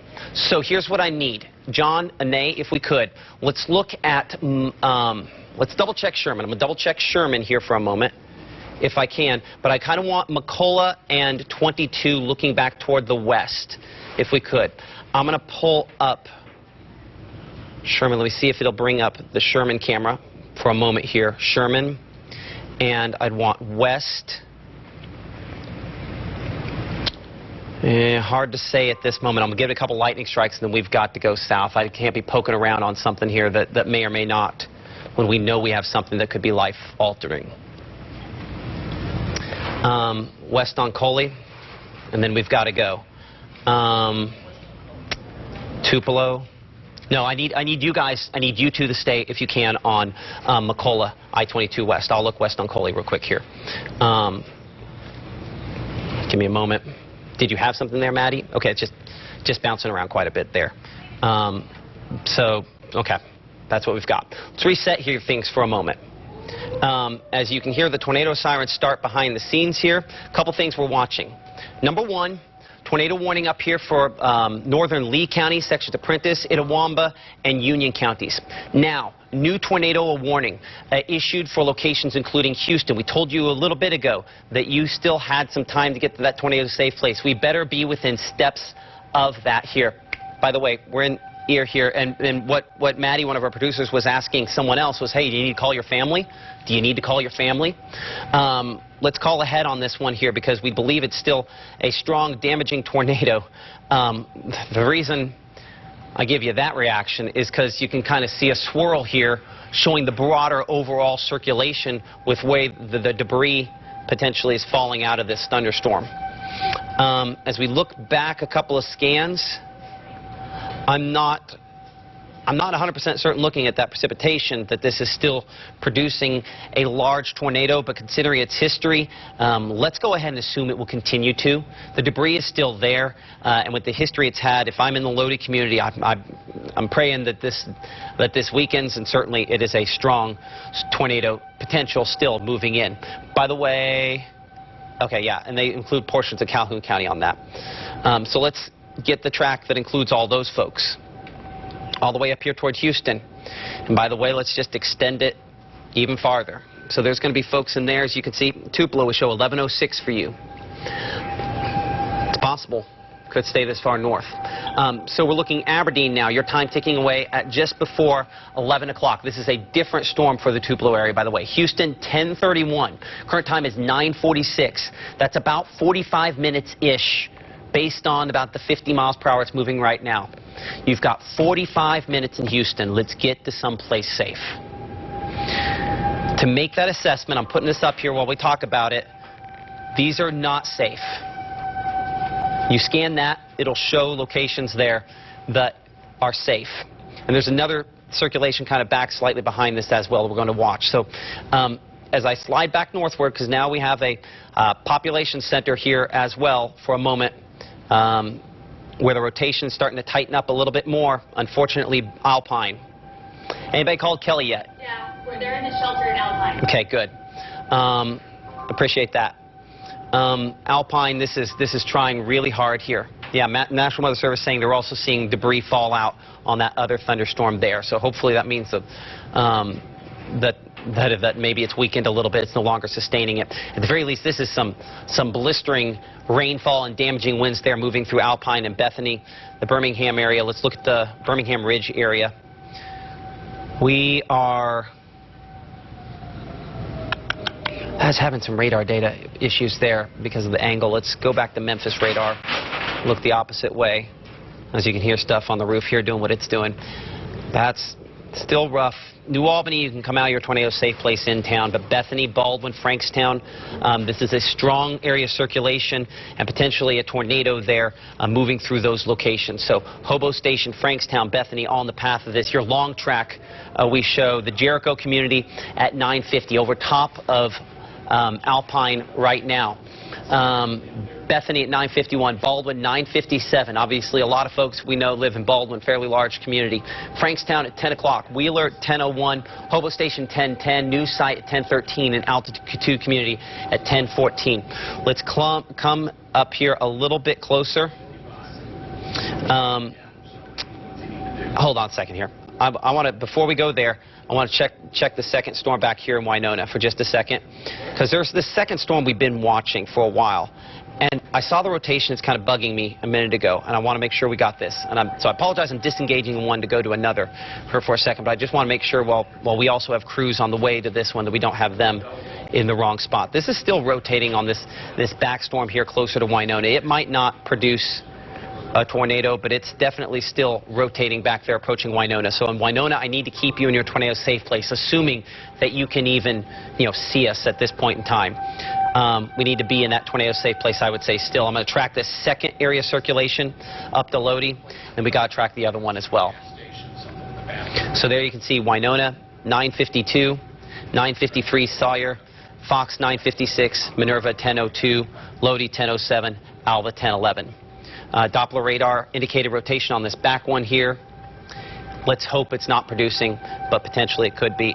And then the front one here that we're looking at, as we go back, and I'm going to look out at Jackson, I feel like that's got kind of our best angle at it, at least when we looked at the wind a minute ago. Yeah, it still kind of does. Right there near Alva, near Lodi, where I have our circulation at this time. The tornado debris does not look as pronounced as it did just a little bit ago. That's a positive sign. There's still a ton of lightning, and that's just the current moment. I can't see it. We're also entering an area. Now, I still show some near Alva.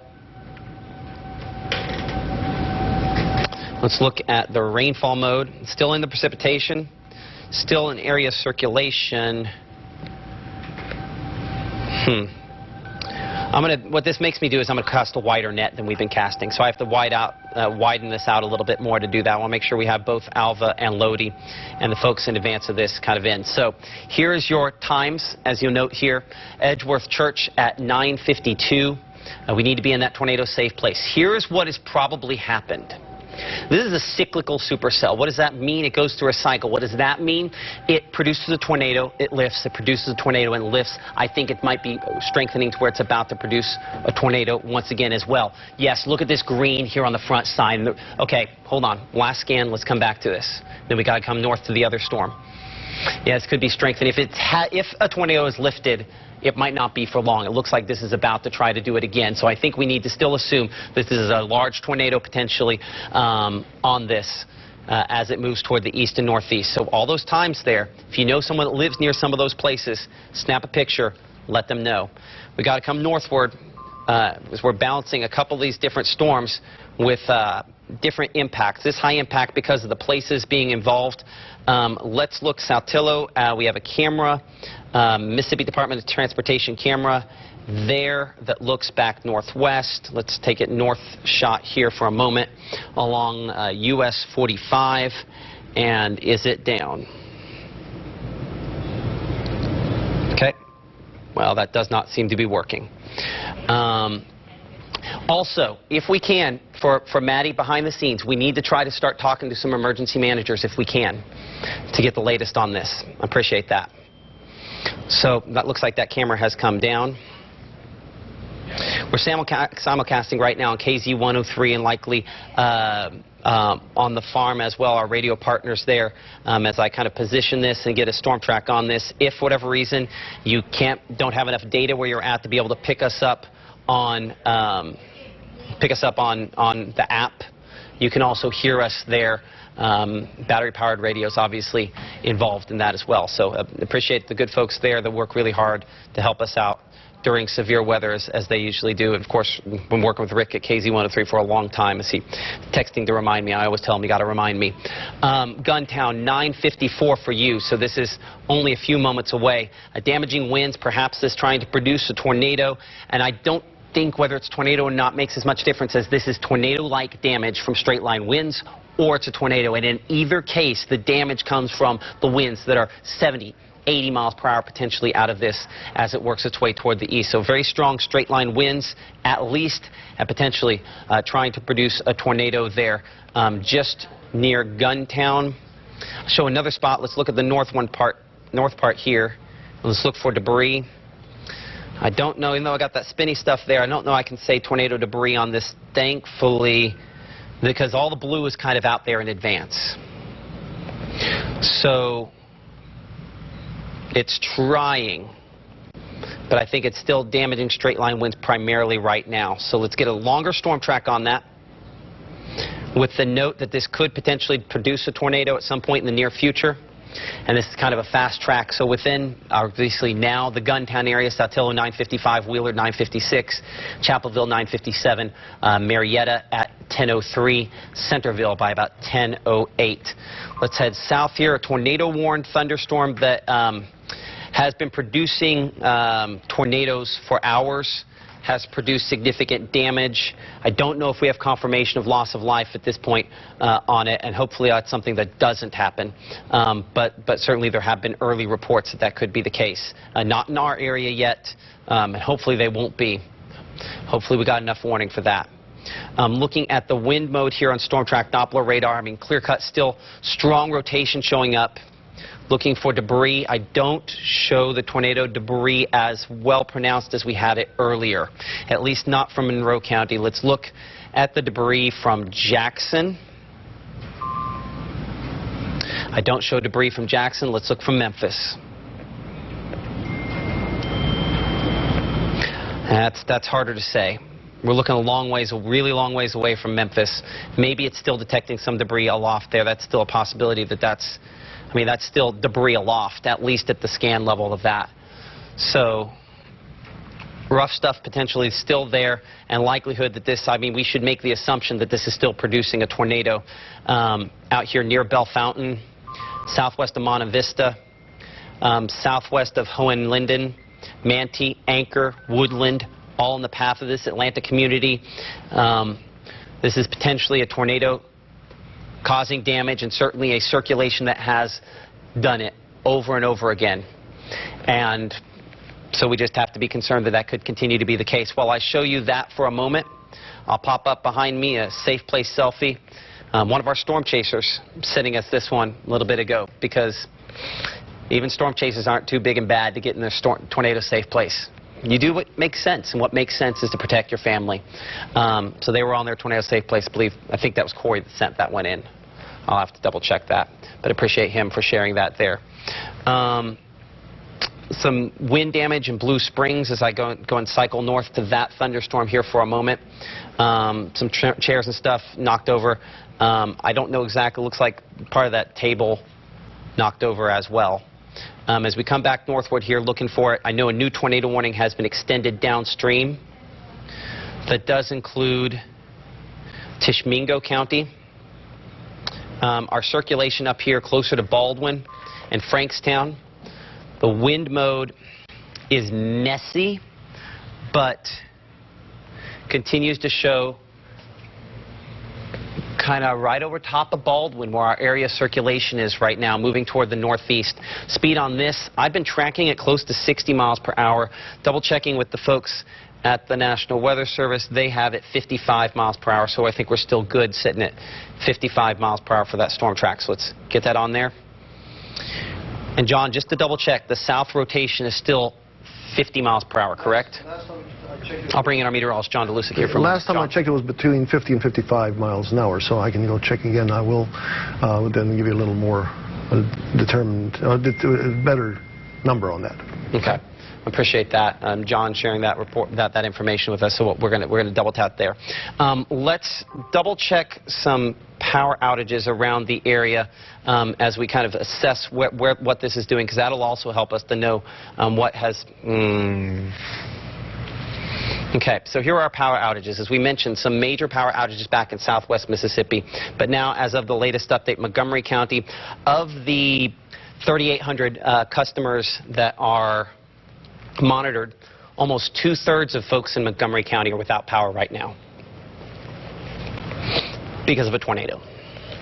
Hopefully it's just hit transmission lines and other things, but that's clearly not a good sign there for folks in Montgomery County. Our Gabe Maynor and Chris Knowles are on their way there. We also have a large number of people, it looks like, not a lot of folks in Calhoun County monitored, so that's kind of larger than it looks like, but we do have Grenada County, about 1,400 without power there as well. So we might have some kind of major transmission line that's had some issues there. Let's bring John back in. John, what you got? 55 miles an hour moving off northeast for the storm that's on the south side. Okay, so we can give them both at 55 now. Yep. Okay, thank you, John.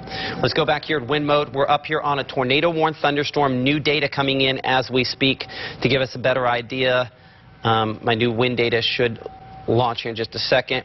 I mean, I show it trying to wrap back up here toward the Frankstown area, wrapping back in. I mean, this kind of looks like an inflow channel of wind trying to get back up there toward Frankstown, and then Baldwin trying to curl back around as well.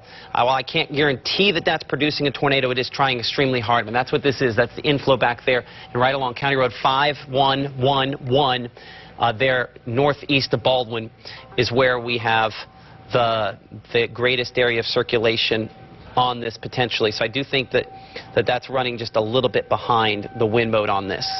So Hobo Station, new site, Burton, Bay Springs Lake, all in the path of what could potentially be a tornado. As it moves toward the northeast, the speed will say 55 miles per hour. This is damaging wind at least. Hopefully that's all it is. We don't want any damaging wind, but obviously we don't want any of the worst of what this could end up being as well.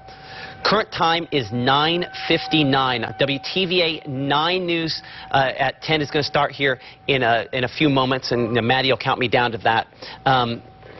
We have tornado warnings for multiple locations, and unfortunately we've had damaging tornadoes this evening. We're continuing to monitor that potential. Okay, I'm Chief Meteorologist Matt Walpon. You're watching WTVA 9 News at 10 o'clock. Multiple tornado warnings are in effect for 2 different storms, one of which has produced significant tornado damage over the last hour, including a significant hit near the Winona area. We're trying to find out just how strong, how significant that damage is. But as far as preparation is concerned, if you live near Embry, at Hohenlinden there, the northern section of, this would be Webster County. This has prompted a tornado warning as well for northern sections there of Clay County and northeastern Webster County as well. But this is our area of circulation. This has been a tornado off and on for a couple hours here, unfortunately, and when we kind of look for the tornado debris on it, one thing I can say is I see less of it than what we have seen, and I cannot say I for sure have a tornado on it at the moment. Still, because of the history, it would be unwise for us to think anything but this could do the worst. But we have crews trying to figure out exactly what that worst is down in the Winona area as we speak. But if you're downstream from this and you live here in Monte Vista, Hohenlinden, Atlanta, Manatee, Woodland, and I'm going to make sure I crank this north just a little bit. I want to make sure we have a time for Houston on there. Houston 1026. We've been telling you now for more than 45 minutes that this storm was heading your direction. Actually more than an hour as we did the really long track. We're watching this for you now within the extent of this broadcast, what would typically be 10 o'clock broadcast. This is going to be very near your doorstep. So Bell Fountain, Monte Vista, Ho and Linden in the direct path of an area of circulation that has produced significant tornado damage when it was back south and west of our area over the course of the last little bit here. I'm going to see if we can try to pull up, if you can, John, in the weather pictures. I know we've got a bunch of weather pictures starting to come in. If we can put some of those into the chat, or maybe Daniela behind the scenes, some of those weather pictures in there. If we can drop those in the chat, we'll try to use some of those. Appreciate that. Let's go up to our other tornado-warned thunderstorm here. And it's moving through a more populated area with less history, but unfortunately still continues to show at least some very strong winds up here approaching Hobo Station, some hail probably as well. And there's just a couple of spots there where the reflectivity doesn't look quite right. I think this might be a radar error over top of the Hobo Station area, but wrapping in there near Frankstown, strong winds with this as well. Let's get you a storm track based on where the rainfall mode is here as we look at where that could potentially be trying to wrap up. I'm just going to track the leading edge right there, basically over top of Hobo Station, and get you a track forward. So we'll show Hobo Station about 10:04, working its way northeastward. And as it does, damaging wind potential, certainly a very real possibility on this at the least, and perhaps a situation where this attempts to produce a tornado. I'm going to come to a grittier version of storm track Doppler radar here in a moment. It doesn't show storm tracks or anything like that, like what we typically show, but it allows me to kind of assess things a little better on just to make sure we have the right wind. So give me a moment, and I apologize, this isn't going to be as pretty as what we typically show. So here is radar, and let's look at the wind mode on this. Okay, that cleans up my wind signature somewhat more. Still showing it kind of circulating back into Wheeler. This part in Baldwin hasn't quite wrapped around as well. That's just such a weird signature there. I don't know that this is producing a tornado. It's got an area of circulation. Let's prepare as though it could produce tornado-like damage, though, because I show the wind, or I show the movement on this as of the latest update. It shows 63 knots. So I show the leading push of wind there moving about 70 miles per hour. So if the leading edge of wind is moving 70 miles per hour, how strong does that make the wind that's pushing along with it? Probably faster. So Marietta, tornado-like damage for you, a possibility out of this. Now that we've cleared that up, I'm going to go back to our regular version of Storm Track Doppler radar now that I have a stronger idea of what we're looking at there. It looks like a significant damaging wind potential with tornado-like damage out of damaging wind. All of that to say, this graphic. Make sure you know where your tornado safe place is, because your severe wind safe place is the same as your tornado safe place, and we need to be assuming that we could be contacted with that. So I'm going to take this up to 70 miles per hour as we track that leading bow echo there. That if you watched some of our broadcasts even last night or on Facebook Live earlier today, this was one of those big strong wind pushes that we were talking about. This is where it's coming through. That's what the projections were showing.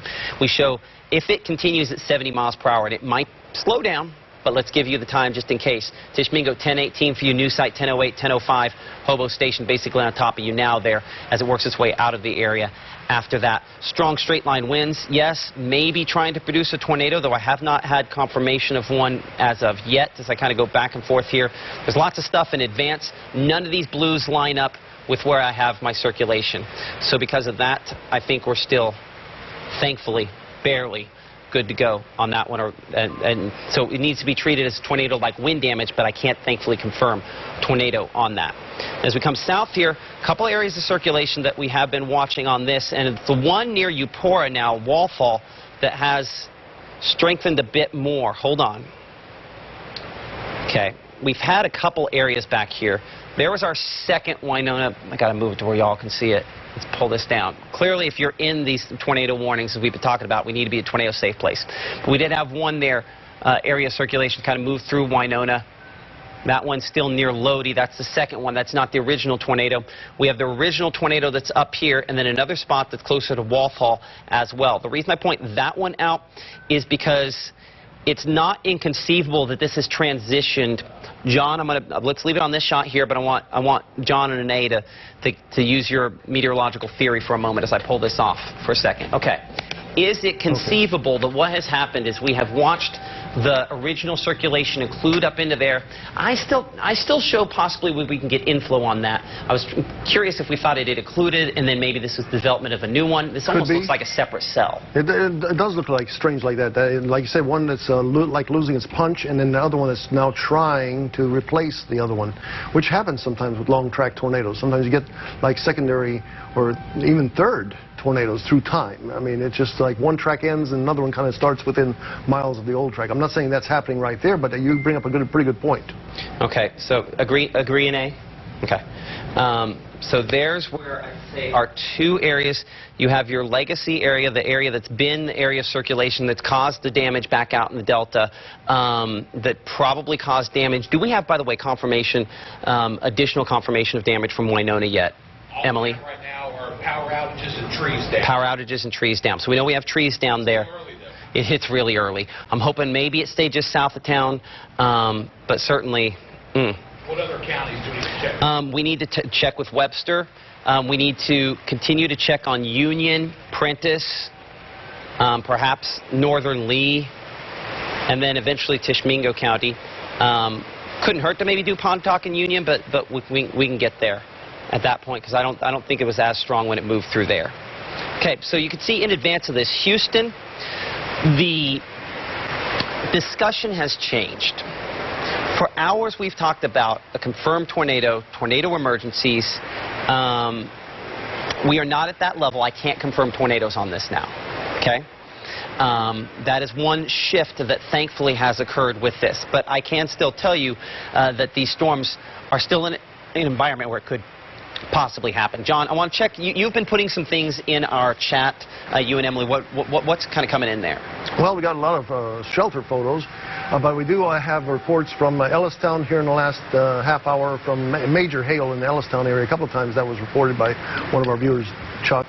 Also, we're looking at, again, just a lot of photos of people just sheltering in place. But it's nighttime, you know. We're not asking anybody to go out there and risk their life by going out there and seeing any kind of damage photos like that. But, again, a lot of folks on a Friday night, you know, one group of folks, I forgot where they were, I think they were in New Albany, had a wedding rehearsal going on, I think, and they even sent their photos. So, again, a lot of folks out and about on a Friday evening.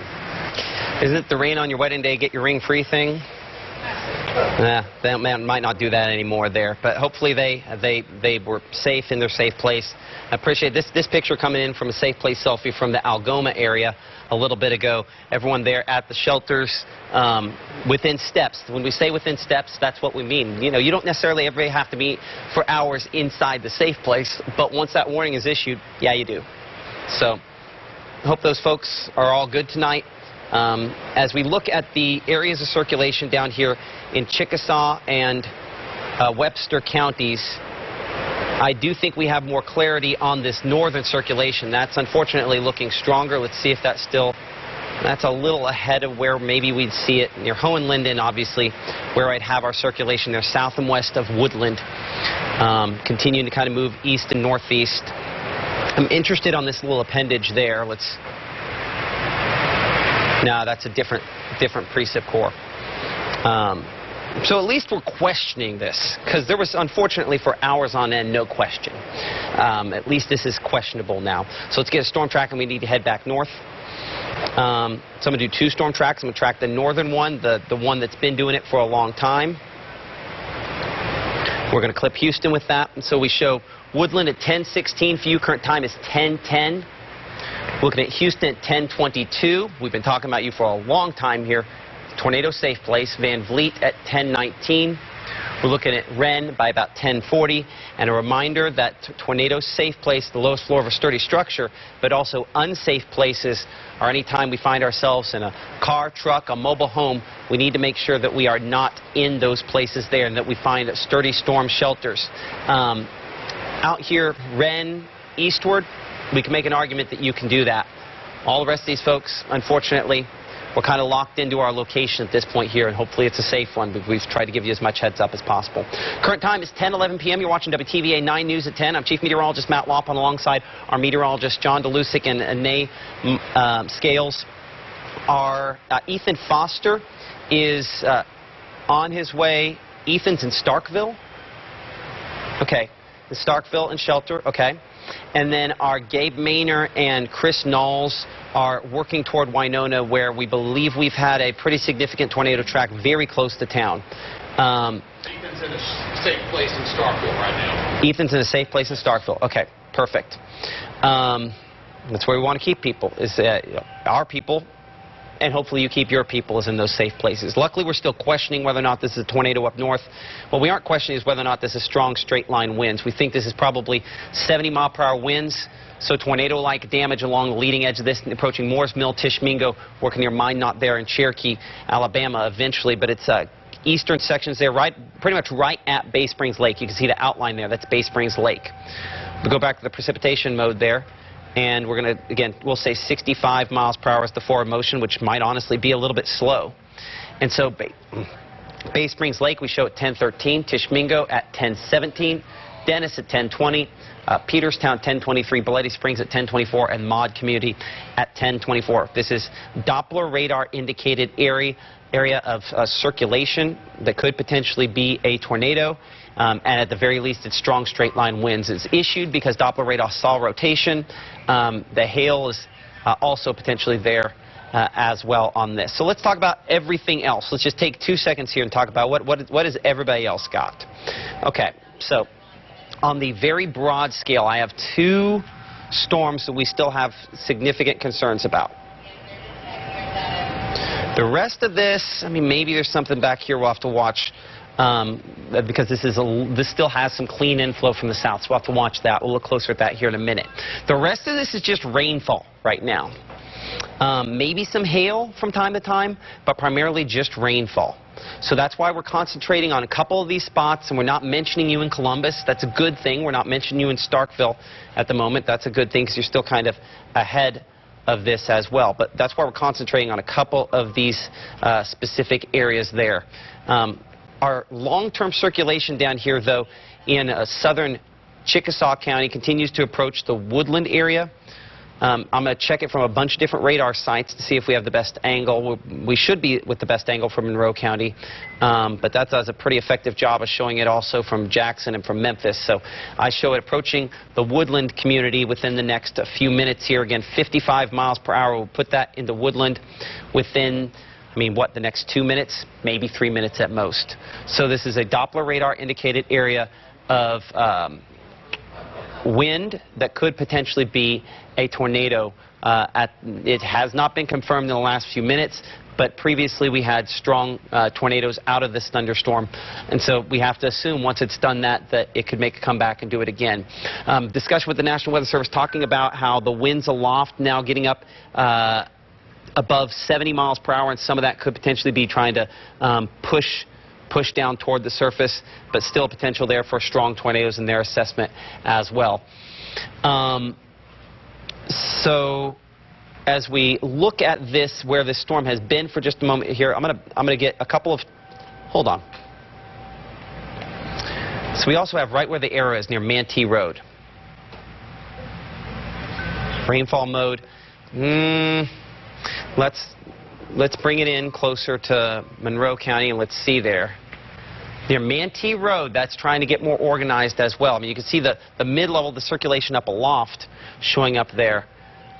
Still a little broad in comparison to what we had earlier, but trying to get more organized. And for one reason or another, I'm just not getting a good look. I think what's happening here is extremely strong winds aloft are kind of messing with the radar, but what they're trying to do is they're trying to get this to wrap back up and produce another tornado. Trying really hard for that. Yeah. So, as we said, watching that longer-term track here for a moment. Back here, long-term track would get that eventually towards Smithville. These are kind of shadier numbers, aren't as perfect as the numbers we've been giving you up close, but these are closer than what we've given you. Shannon, Nettleton, we show Shannon at 1044, 1046 there. In Nettleton, Amory at 1048, Smithville at 1055, and eventually close to Fulton by around 11 o'clock. As we go back to the precipitation mode, the rainfall mode on here, I want to bring up some of the power outage reports that we have been receiving from folks. And if I look at Montgomery County, unfortunately that number is not improving as all the data comes in here. As you can see kind of beside me there, these are power outages. That dark red tells us that Montgomery County is now at 92%.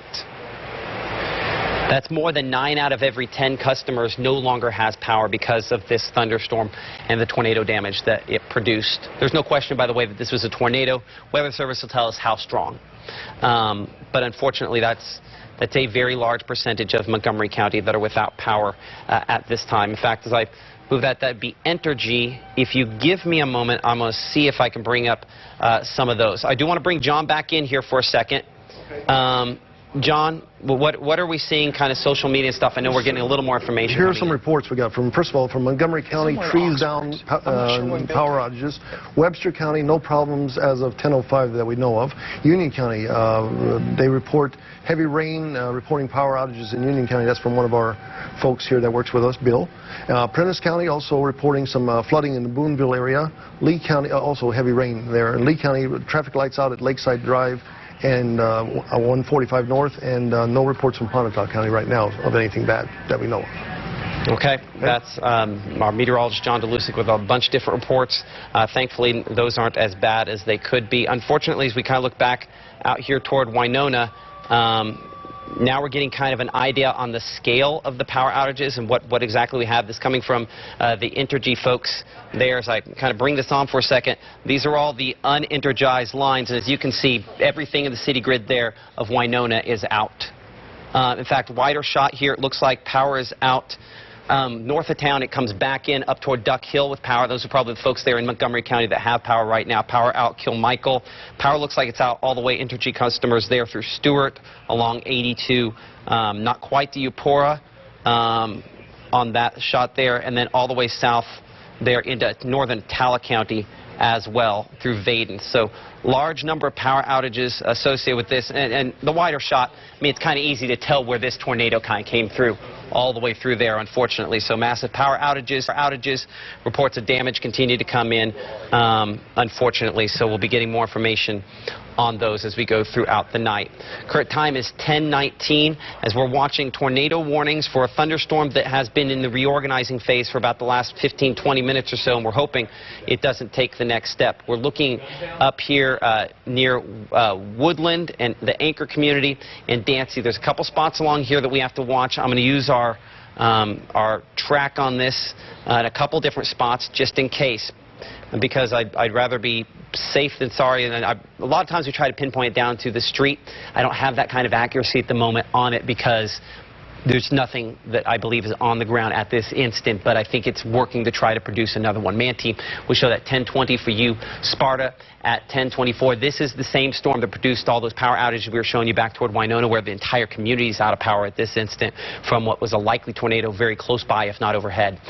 So keep that in mind, and the reason why we're doing this coverage, we're talking with the intensity that we are, is that it's possible this could strengthen again and produce more again. As I show this, the heaviest rainfall portion of this moving through the Houston area, hail likely with that portion as well. As I adjust our track here, moving generally toward Food Basket, as you can see by the Food Basket store there at 10:29, Treblock at 10:31, Gibson at 10:38, and if it kind of continues at that angle there, back to the northeast, we show that eventually getting to Amory about 10:49 or so, Okolona 10:39.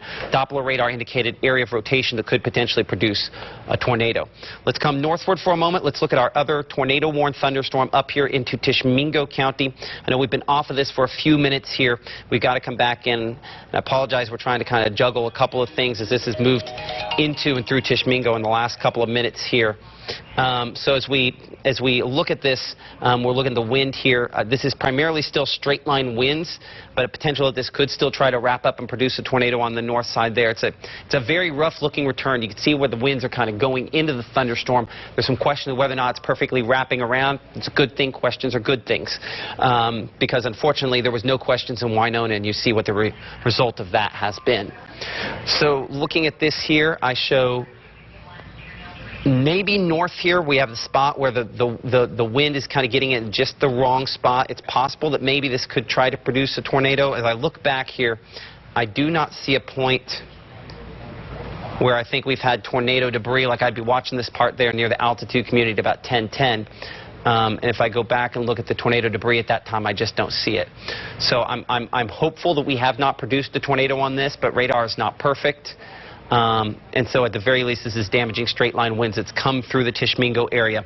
We will try to talk to the emergency manager here in Tishomingo County here, and hopefully in a little bit to find out about that, as we're also trying to kind of assess other locations where we've had some damage as we get that information in. At night, things move slower. And a lot of times when you have major damage, the information only trickles in at first because the people who would give us information are trying to save lives. So that's one of the reasons why sometimes, even on a day like night where we know we had big stuff move through Winona, we haven't shown you, and we haven't talked about as much, is because the people there are trying to get people to safety and trying to do everything they need to do. Winona Police Chief Tommy Bibbs said, and I believe this, he said he heard the tornado pass near his home. We might try to speak with him at some point here. Tanya has that contact.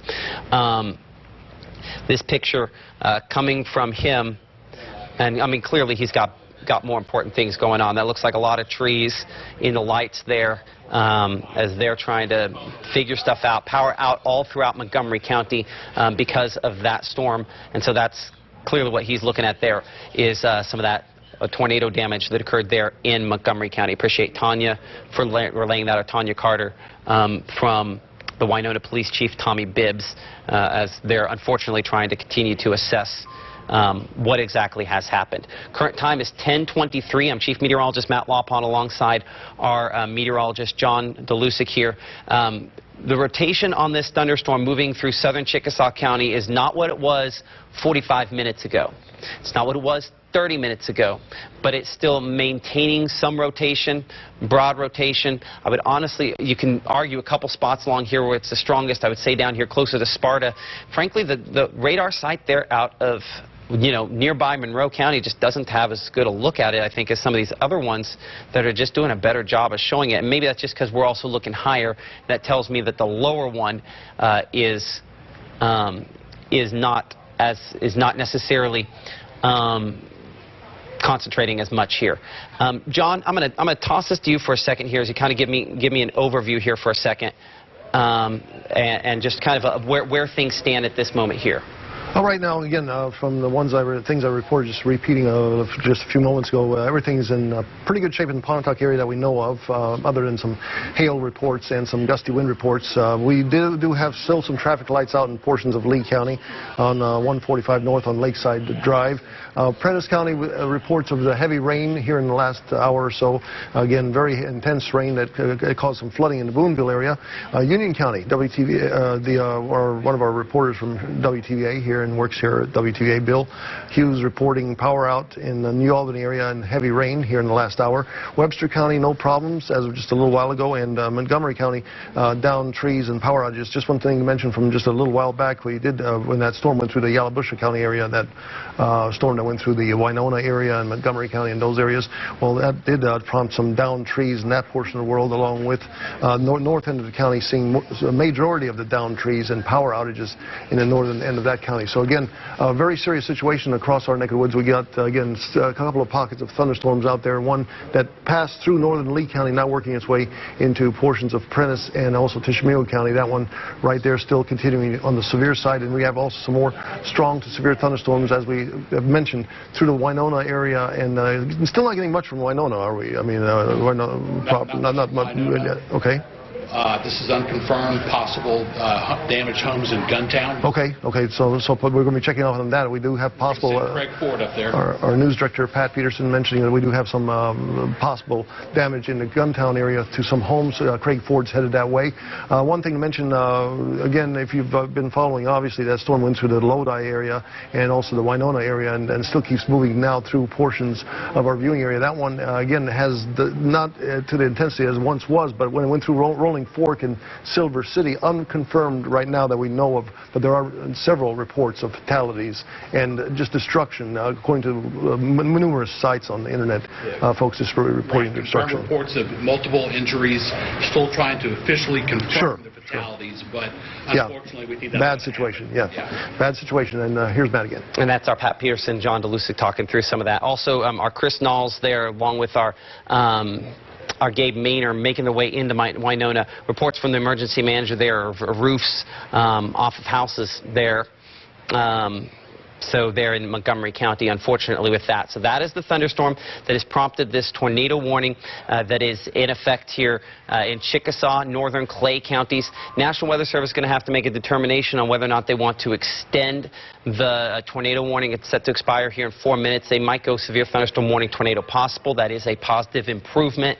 That doesn't mean the threat has completely passed, but at least we're not talking about what we were talking about, where we knew something bad was moving into Winona earlier. Now, I will say that this is a fairly sharp edge on the south side of this, and it is trying to curl around, but luckily we have some precipitation down here that hopefully is choking the storm off a little bit. Near Sparta, though, and southwest of McCondy is where the strongest portion of this thunderstorm is right now. So let's get time to McCondy, Gibston, and it's going to be a lot of spots that pops on the screen there as we continue to look. And so okay, and so we're looking here at Bethlehem School at 10:33, Treblock at 10:36, Gibson at 10:44, Aberdeen at 10:52, the Monroe County Airport 10:56, Becker at 10:58, Amory at 11 o'clock if it continues at this pace. Some damaging winds at least. We've had strong tornadoes in the past. Hopefully we're past the worst of this. But hope doesn't protect you and your family. That's your job, to make sure you're in that tornado-safe place so that you can do that. Wider shot coming up to our other storm that prompted the tornado warning. I'd say the rotating part of that has now exited Tishomingo County. Again, it was moving extremely fast. It's up here around Malone. Strong straight-line winds with this. As you heard, some damage in Guntown. It sounds like also downtown Baldwin heavily flooded, according to law enforcement there, the fire chief, telling us that information there. Plenty of road flooding also in Thaxton, power lines down in the Ecru area where one metal carport was flipped over due to the wind. That would be in the Ecru area. So that would have been this thunderstorm in the past. Both of those would have come from this. Also reports of golf ball size hail with this thunderstorm when it moved through Baldwin. So that's what this black sort of color is that you see there. That was the golf ball size hail that this produced, some big hail. So, and that's probably also we probably had some of those reports. We talked to Prentiss County up there near Boonville as well, likely what that had. So that was probably some of that big hail. Probably also had some there up north of Tishomingo as well. So that has exited Tishomingo County. The part going through Belmont is nowhere near as strong as the other sections there. I have the former police chief for Winona. Okay, we have the Tommy Bibbs. We showed his picture a minute ago. Former police chief from Winona with us here on WTVA 9 News tonight. Mr. Bibbs, I appreciate you taking a moment to talk with us. What do you have?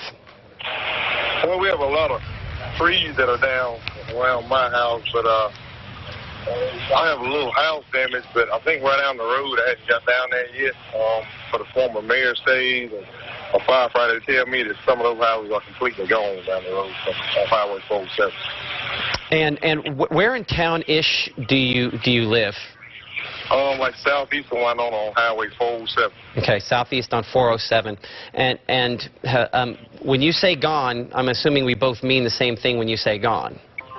That's what was called and told me that it's a house right on the road from me, probably good 60 or 70 yards, it's supposed to be completely gone. Well, so let me ask this question. Do you have any idea on injuries or people in need at this moment, entrapments, those sorts of things? I do not, but I do know I don't think it hit directly over town. This is kind of on the outskirts of town, so hopefully it'll be a minimal. Yeah, absolutely. I'm assuming power out all around the area still? The whole town, I think, is out. Okay. I mean, you've been in a position where you've done some of these before.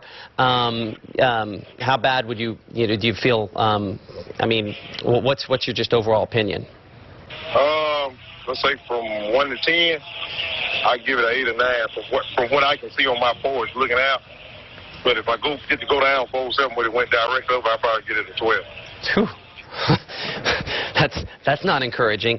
And anything you want to pass along to folks at home that might be listening now? Stay in and let the first responders do what they got to do to clear the roads. It's more dangerous to get on the road and look rather than it is to let them do the job. Absolutely. That's Tommy Biggs, former police chief there in Winona. Thank you so much for taking the time to talk with us. I appreciate it. We're showing your picture right now. And I'm assuming from that picture I'm looking at headlights and things where people are trying to get in and figure out exactly what's happened. Is that pretty accurate? Yeah, that's far as Highway 407 right there. They're trying to clear Highway 407 right now. Okay. I appreciate your time. Be safe. Our thoughts and prayers are with you folks down there in Montgomery County. All right. Thank you. Okay. Have a good night. Okay. So, again, they're trying to clear the highway there. And it doesn't look like that's going to happen super quick, unfortunately, there, as we look down there in Montgomery County. So that was about 9:30, about an hour ago, when that tornado, large tornado potentially, produced damage and moved on the south side of Winona. And I will agree, kind of looking at this, and again, when we're looking at this data, we're looking fairly high up in the storm, so it does not necessarily sandwich down at the surface perfectly. But at this point here, we were getting reports that this was lofting the debris up more than 20,000 feet at that point. Now, that might have been, it takes a while for that to move 4 miles up in the air. But as you can see, that does correlate back to the potential that this was a strong high-end tornado, which unfortunately was one of our concerns coming in today. In particular, John and I had a discussion earlier today about, I mean, do you say EF4, EF5? I wasn't 100% sure on whether or not we did that, and John did, and I'm really hoping that, no offense, I'm hoping you're wrong. But I know we're both hoping you're wrong on that one there, but there's unfortunately more than a decent chance you were right. Current time is 10:33. Chief Meteorologist Matt Lawpon. So significant damage reported there in the Winona area in Montgomery County with widespread power outages throughout the county still at this hour. Reports. Now, John, I'm going to bring you back in here for a second. You put the text report in here of... I'm talking about nothing wrong. Well, and we'll bring the cross shot in here. We'll bring John up if we could for the folks in the back room there, please. Just to say that confirmation of just what you just heard a few moments before, 407 data report is just for folks on social media, that it's plural, homes destroyed. I don't know if we can hear you. Is your mic on, or is it on? Yes, yeah, you're on. Okay, back room. Now let's go. Okay. 6 cross shot and then double box. We can bring John back in here. Okay, so again, confirmed reports, as you just mentioned just a couple of minutes ago when you're talking to the folks, the officials, 407 just reports online, people saying, and people referring to that as homes destroyed, not just the one, or just one home, homes, plural, on 407 south of Winona. Now, is that on like Twitter, Facebook? That was actually one of our emails, and I just basically copied and pasted and sent the email to our... Okay, that makes more sense why you said it. Corey sent us that report there. Yeah, so, Corey. Well, I mean, thoughts and prayers with those folks. Maybe we're fortunate enough that it missed the city grid. Obviously, if you live south of Winona, there's nothing fortunate about that, and I get that. And so our prayers are with you this evening.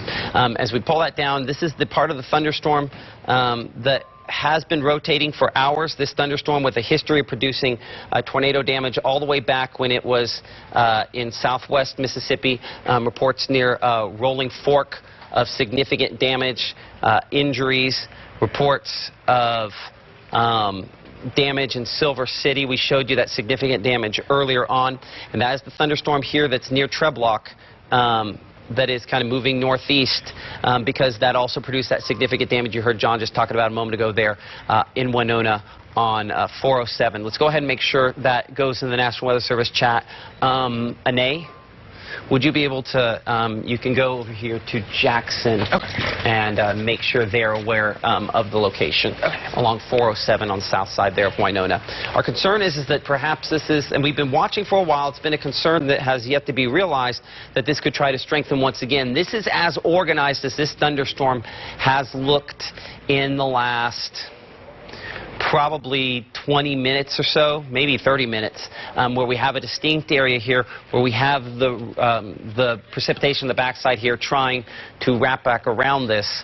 And so that could be conceivably what this is trying to do again there as it gets more organized. Even the National Weather Service saying eastern Chickasaw is trying. It is trying. And it's got a little window, unfortunately, here. Because what we have now is we have a little bit of a break between where the other showers down south are, so the potential to maybe get some clean inflow on this. John, if you get a chance, let's look at dew points and see. We were waiting on a moisture surge coming north and see if this is still, I mean, we assume it's riding that moisture surge.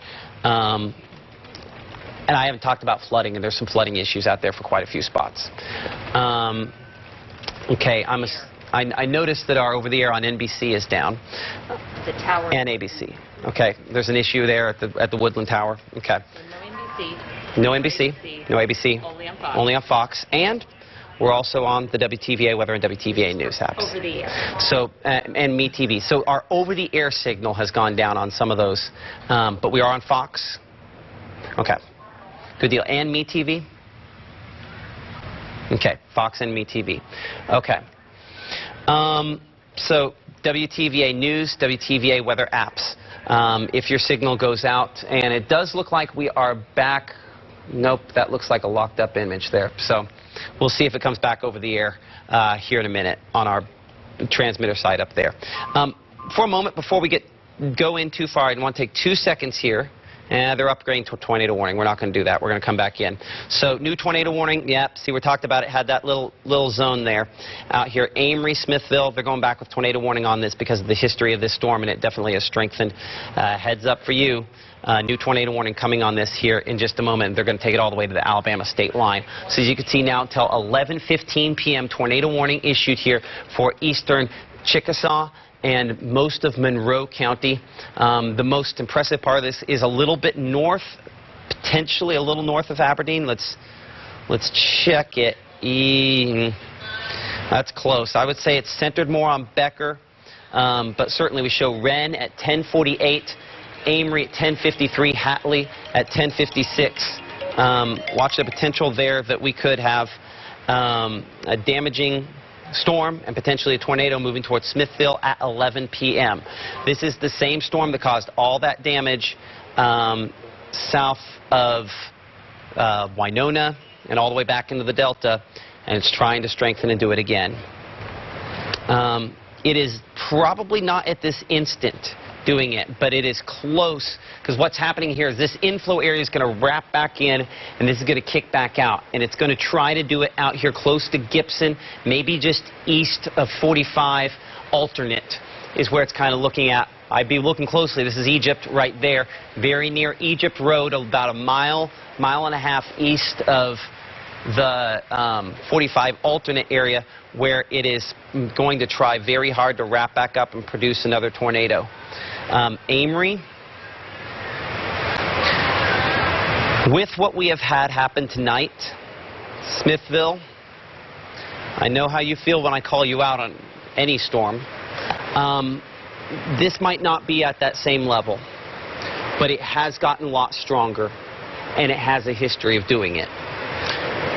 That's enough for me, and I hope that's enough for you, that we go to that safe place. We'd say best case scenario, we're looking at around 10:57 for Amory. It might be a little bit faster than that, maybe a minute or two faster than that. Smithville close to 11 o'clock for you. A lot of other folks here that I'm not listing, such as Wren at about 10:50. Obviously, the Egypt area, it's over top of you right now.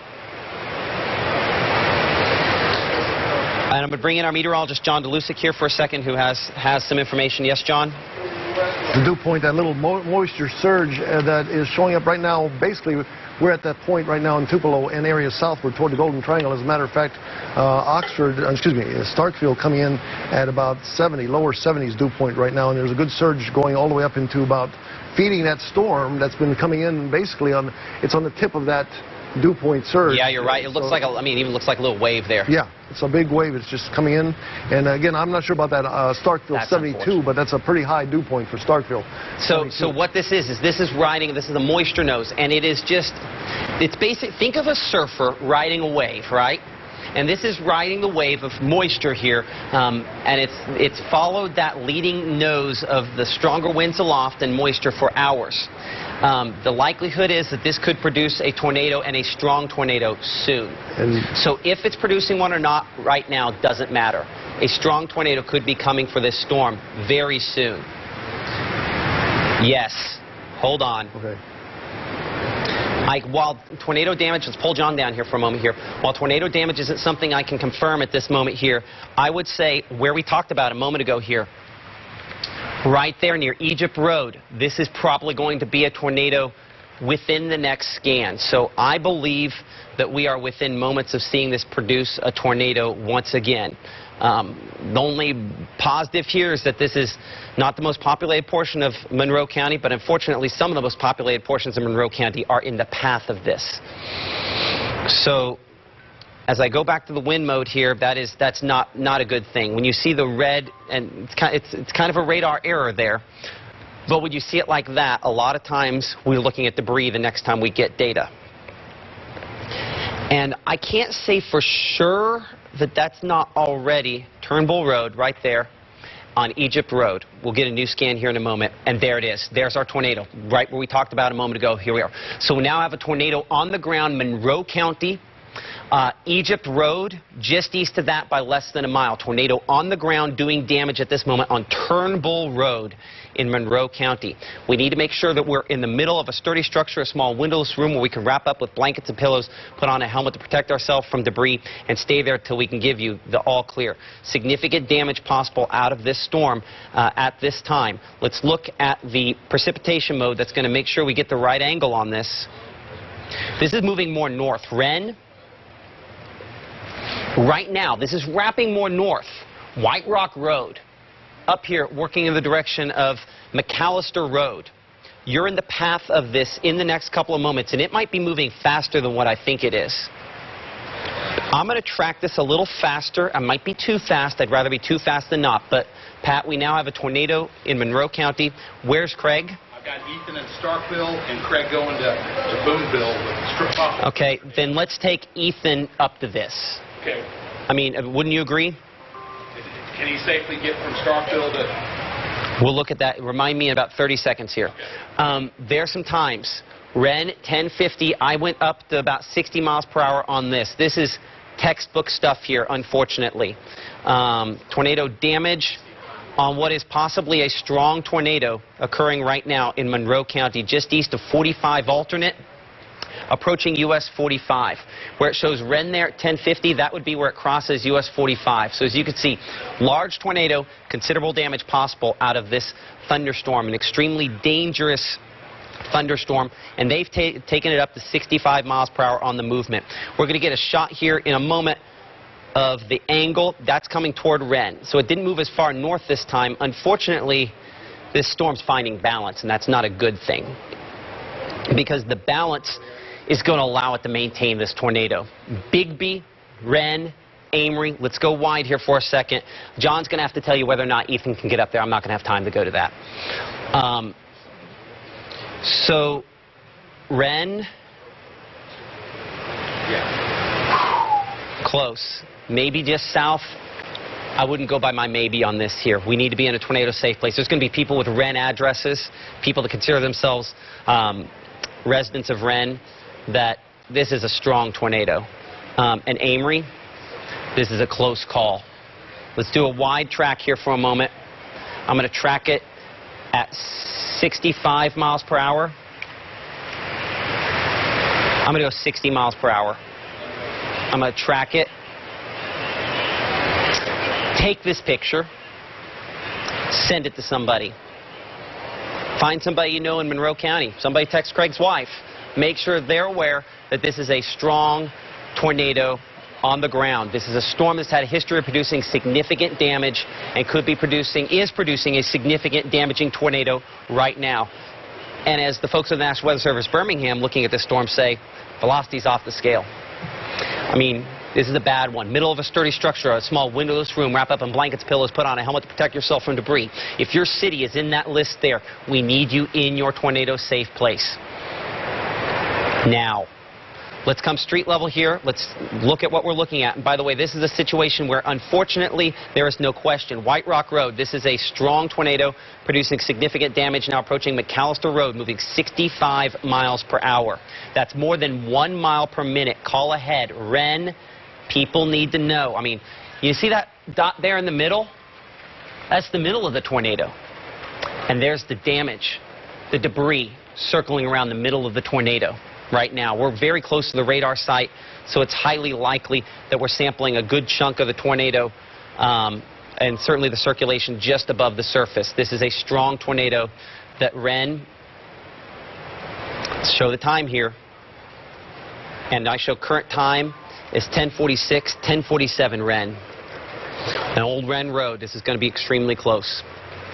So I highly recommend that you take this seriously. This is a tornado emergency for Ren, for northern Monroe County. A confirmed large and violent tornado potentially on the ground right now producing significant damage. We need to be in our tornado safe place if we expect to survive this. Let's show you the wind mode here, how fast that wind is rotating. And I show a wind change of more than 150 miles per hour on this, moving into the Ren area. Looking at the debris mode, still showing about that stock. And this red ball that you see right there is all the debris moving over McAllister Road now. Where would we say it is? I expect the next scan that you will see this right about here. Honestly, it might be slightly ahead of that. So let's adjust our track appropriately. Ren, we need to be in our tornado safe place. You can see some times there. I'm going to make sure our angle is correct on this because the angle matters. It has actually moved slightly more east on this one. But that is still the darker purple colors you see there is tornado debris and damage on a strong tornado approaching US 45.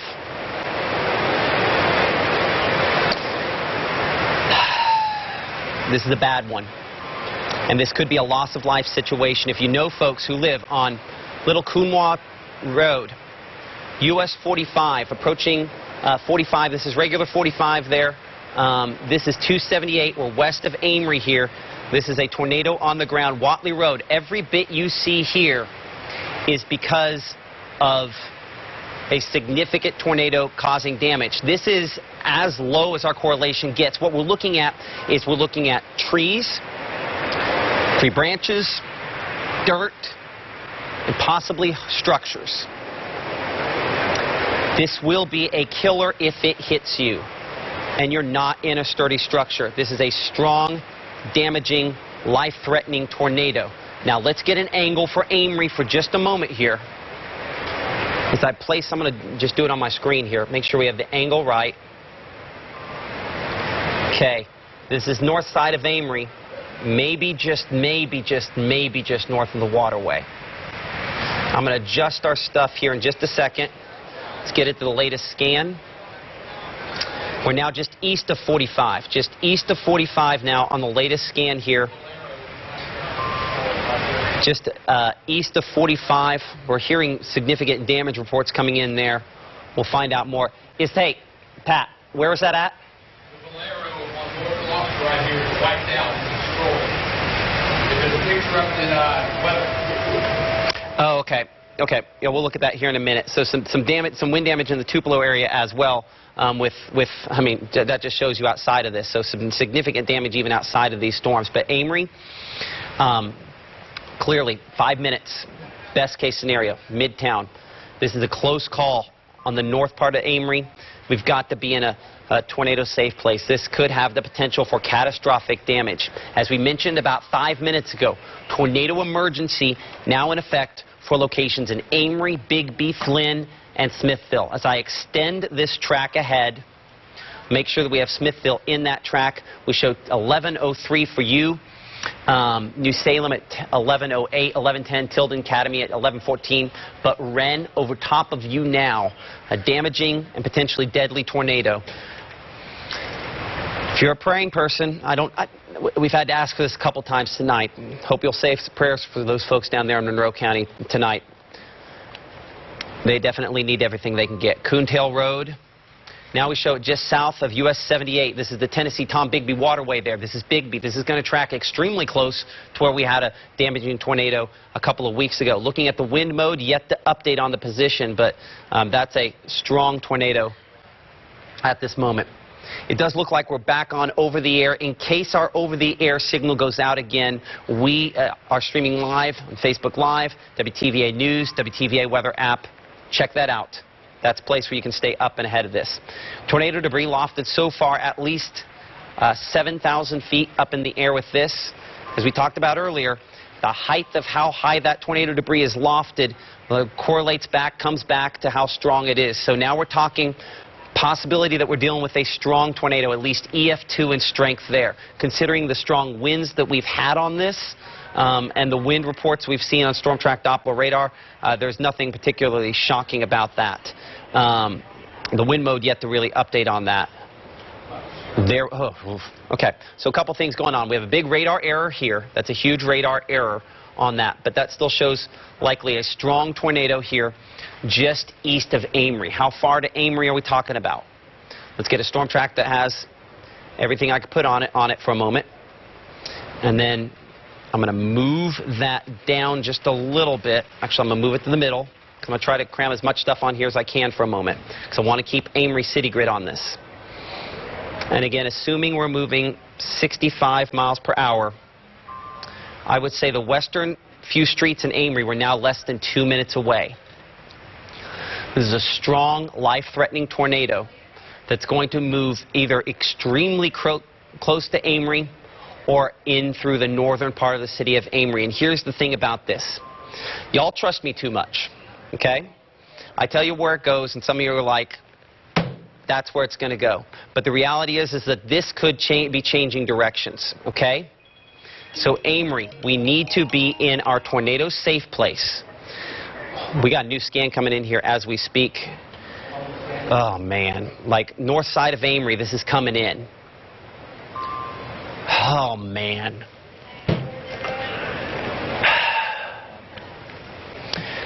Dear Jesus, please help them. Amen. Okay. So, this is going to track along Highway 25. Unfortunately, this is cut farther, a little bit more east. So I have it slightly behind me there. This is going to cross the Highway 6 bridge within the next 20 seconds or so. First off, have we made all the phone calls for folks we need to talk to in Amory? For a second. Somebody called Craig's family just to make sure. Call Craig's family? Just want to make sure we've had that conversation. I know Craig's probably done that, but I just want to make sure we've done that. Okay. This is probably moving through the northwest portion of Amory now. It has shifted just enough. Golly, no, this is going to be right there. So we have to be in that tornado-safe place. Small windowless room, place we can wrap up in blankets and pillows. This is moving along Waterway Drive as we speak. Lowest floor of a sturdy structure, North Boulevard Drive there in Amory. This is going to be moving, really on the north side of town, unfortunately. Man, this is a bad one. Northwest side of town. This is moving through the city grid here. I really hope folks are in their tornado-safe place, because this one's really bad. The debris is lofting now up in excess of 16,000 feet. Just a reminder what that means for a brief moment here. That means now we're up possibly EF3 or greater. It takes it a while before that stuff comes back in. So this is a strong tornado doing damage to well-built homes and structures. on the northwest side of Amory. This is going to track along Highway 25. Smithville, Flynn, we've got to be in that tornado safe place. This is heading right toward you. And again, as you can see here, this is a tornado emergency in effect, a large and destructive tornado on the ground at this moment. I don't know how more I can say it, but that if you know somebody that's out here, maybe their signal goes out from time to time, maybe it's Friday night and they're, you know, doing whatever people do on a Friday night, they've got to know that this could be a killer. 11:01 into Smithville, based on 65 to 70 miles per hour. We now have debris up 20,000 feet. Revisiting that unfortunate graphic. Now we're strong, EF3. A deadly situation on our hands if not taken seriously. Back to the debris mode. This is on the northwest side of Amory. I mean, I show debris here with the northern city grid there on Amory. So this is tracked on the north side of Amory, and it's along the Tin Tom Waterway. Whereas a couple weeks ago, we population-wise got lucky, and it was just north of the waterway. This is going right along 25 up to Smithville. So folks in Smithville, we've got to be in a tornado-safe place. This is bad. I'm going to go just a little bit wider on this for a moment to do a longer track. But this is a bad, bad night for folks there. Let's track that. Here's your longer track for a moment. Flynn, we show 10:58. These three right there, we're going to revisit the time. That's pretty close to what we said a moment ago there, but I want to get it down as close to the second as I can here in a moment. Academy at 11:11, Tremont 11:13, Scottsville 11:19, Weston at 11:20, Vina at 11:27, Atwood 11:29. This is a damaging and potentially deadly tornado that's moving through northern Monroe County. John, if you get the chance, let's look at the meso that's come out, which I will bet bucket loads of money is probably just because of this specific storm. Tornado debris north side of Amory moving along Highway 25. That's all this is. This is a tornado debris signature. If I put my next scan, my tornado is going to be a little ahead of it, probably right there, moving towards Smithville. So latest, based on that next latest location, I show Flynn. We're looking at that for you, 10:58, Smithville Recreation Area, 10:59, 10 o'clock for, 11 o'clock for basically all the different Smithville locations there. A strong, potentially violent tornado doing damage at this moment, moving along Highway 25. This is just a really, really bad one. Moving toward Turon as well. Let's track it longer. And if that continues to go ahead, New Chapel, we show at 11:04. 11:06, New Salem, Turon at 11:06. This is a damaging, strong, and potentially deadly tornado in Monroe County. You can see that latest update exactly where we expected it would unfortunately be. We should have a new debris signature, and unfortunately the debris signature looks like it could be a little wider than it was a minute ago. I mean, if we're looking at the width of this, looking at a width that is a debris spread of probably more than 2 miles, how wide the debris is showing up on here. Moving northeast at 65 miles per hour towards Smithville. So this is a strong tornado and potentially a life-ending tornado. People's lives are changing tonight. People are going to be recovering for months from what we are watching right now. And so whatever prayers you're willing to send up for them, I'm sure they would appreciate it right now. I put our location of our tornado now pretty much right in Flynn along Mississippi Highway 25. This is north of Smithville Road. I'll get Smithville on here. I'm going to clear it off so that Smithville shows up on there for a moment. But Smithville, this is obviously for you. So I show it in your Flynn, your 4-mile road right now along Mississippi Highway 25. Within 20 seconds, it'll be Caldwell Road. Within 30 seconds, it'll be North Davis Road. Within the next minute, it's going to be Smithville Road near the intersection there of Highway 25 and Smithville. Pecan Road. I mean, this is moving right into town on the southwest portion of town. Within 2 minutes, we're going to be in Industrial Street in Smithville. Within about maybe 2 minutes and 10 seconds or so, Walnut Street, and within the next 2 to 3 minutes, Monroe Street, and where Highway 25 curves northward in Smithville. This is a tornado on the ground that's prompted a tornado emergency. That is the highest level tornado warning. I have no extra gear that we can go on this. This is as bad potentially gets. And I know you've had that before. That is not this sporadic damage. This is that wind we were talking about in North Gloucester a minute ago, the damage that we had. This is not, you know, some stuff like this. This is a situation where instead of the awning being knocked down like that, it could be completely gone. Let's hope this thing weakens. It's a possibility, but this is not minor. This is potentially major. This is not quite the same debris signature we had a moment ago there. We have to be in that tornado safe place in Smithville. Anything positive, I say, is a relative nerd term and has nothing to do with how strong this actually is. 4 Mile Road, there's an encouraging sign that maybe it's weakening, but this has gone from an extremely strong tornado to still a damaging and potentially large tornado here near Flynn, moving here near maybe just south of Smithville, but it's close enough that people in Smithville, I'm taking that back. We need to be in our tornado safe place there clearly. It would be way premature for me to hope it was going south, because we'll see. But unfortunately, this is, no, it's not. This is right in here, southern half of Smithville right here. I know folks that missed out in 2011, nobody thought missing anything, but didn't get hit in 2011. This is kind of aimed more at the south side there than that tornado was. Still a very strong circulation showing up on this.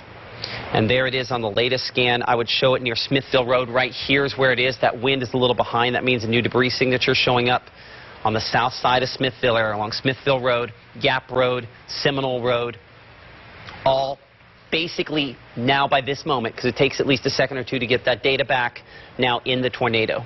So Pecan Chapel Road, Jug Shop Road, Mackenzie Road, Kennedy Road, Faulkner Road, all in the path of this damaging and potentially deadly tornado. The wind is just hanging too slow, so we're going to have to stick with the other factors on this. Even this isn't hard to figure out how that's wrapping in there all the way around, and it's right there. That's potentially a big tornado still, and likely moving through the south side there, unfortunately, of the Smithville area. So let's now put it. Again, I put our tornado right here. This is where it shows up on radar. It's right road at this moment, and probably about as wide as what my circle here is showing, approaching Kennedy Road on the south side of Smithville. Near Pierce Chapel Road, as we wait for the debris signature to update, it has moved a little more east the last couple of scans. I'm going to cheat this up north just a little bit. That's where we expect our next tornado report. So again, what are we looking at? We're looking at a no questions here. This is an area of Doppler radar indicated rotation that's developed into a tornado that, while I have not had it spotted, we have debris, and that's good enough. We know for sure that this has been a tornado, that this probably still is a tornado, and it pulled north. Let's get this angle. So we might have had both Smithville, at least a portion of Smithville, and a portion of Amory. Yeah, it's pulled a little north on this last scan. Let's see what the radar looks on that. There's little wobbles on this. It's pulled north just a little more at this instant, heading more toward Turon, but I think we still can probably keep primarily a northeastern track on this. So let's advance it forward. Let's put that right there near State Line Road. Obviously just east of Smithville, a lot of Smithville addresses here experiencing this at this moment. So I track that northeastward. We show Turon at 11:05. We've got to be in our tornado safe place if we're ahead of this in southern Itawamba County to get some times there on your screen. I'm going to double check kind of what we have. A lot of folks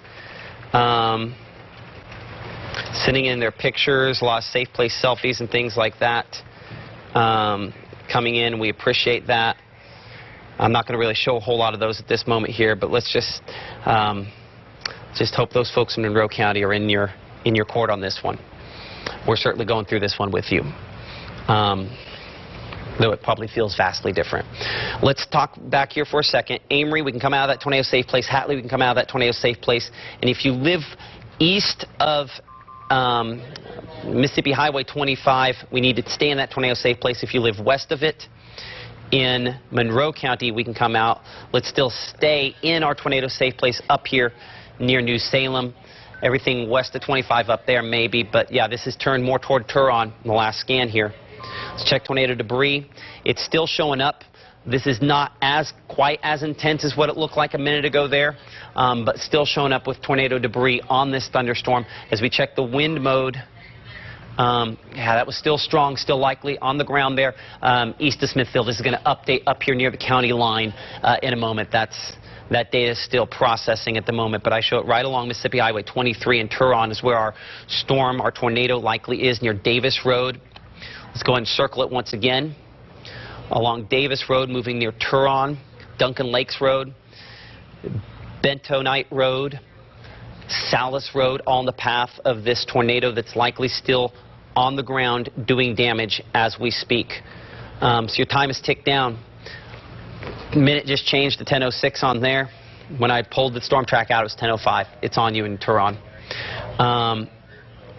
As the folks in the National Weather Service noting on this as well, reports that this has been on the ground now with debris detected on this for at least 20 minutes. So significant damage still, possibly still occurring with this. So there's our circulation shield, Jug Shop Road. We should have a new update with debris here in a moment, and this might be actually our new update. Starting to make it in there. So let's go wider. Just to double check, John and Nay, any information coming in from the field, from folks on social media? Not from the spotters. There's not much for reports right now. And again, nothing from the Amory area yet. I'm looking around, just even stuff that's not for our attention. I'm just looking to see if there's anything. I think everybody's still in their shelter. Yeah. I mean, that's the best way to be. Nothing makes me more excited to hear you're finding nothing, because nothing means people weren't out doing dumb things. So that's good. But still, as you can see, tornado emergency, southern Itawamba County here. The tornado debris is continuing to spread out. This is a good sign. It's possible one of two things has happened. Our tornado's weakened. That for sure has happened. The question is the tornado still on the ground? That's the second of these. I can't say for sure, but this is an indication that it might have lifted. But it's also a possibility that we have a zone here. If you look closely, do you see this right there, that lighter area and that lighter area there? We have a bad look at the radar from the radar site up here. There's some trees and some other things that block this Monroe County radar up north like this, and so sometimes that can change our view, because you'll notice that those lines stay put there. And so we're reading through it right now. I'm hoping that maybe it has weakened, but unfortunately, maybe some of the weakening we're seeing is just that we have that beam blockage. Whether this has weakened or not doesn't matter, because this is still strong enough that even if it weakens, it could easily wrap back up very quickly. So we need to continue to assume that even though my debris does not show up as strong as it did, that this could potentially still be, I show right there near Bentonite Road, that's where I'd have my circulation. So we need to start circling this again, because it's less obvious on the debris mode than it was. But as you can see, a tornado emergency remains in effect for Itawamba County. If you live back here in Monroe County, back in Smithville, Parham, we can come out of that tornado safe place there. Let's see if we can clear Monroe County as a whole. There's still damaging winds on the eastern side of this, but our tornado's probably up here in Itawamba County based on the latest of what we're looking at.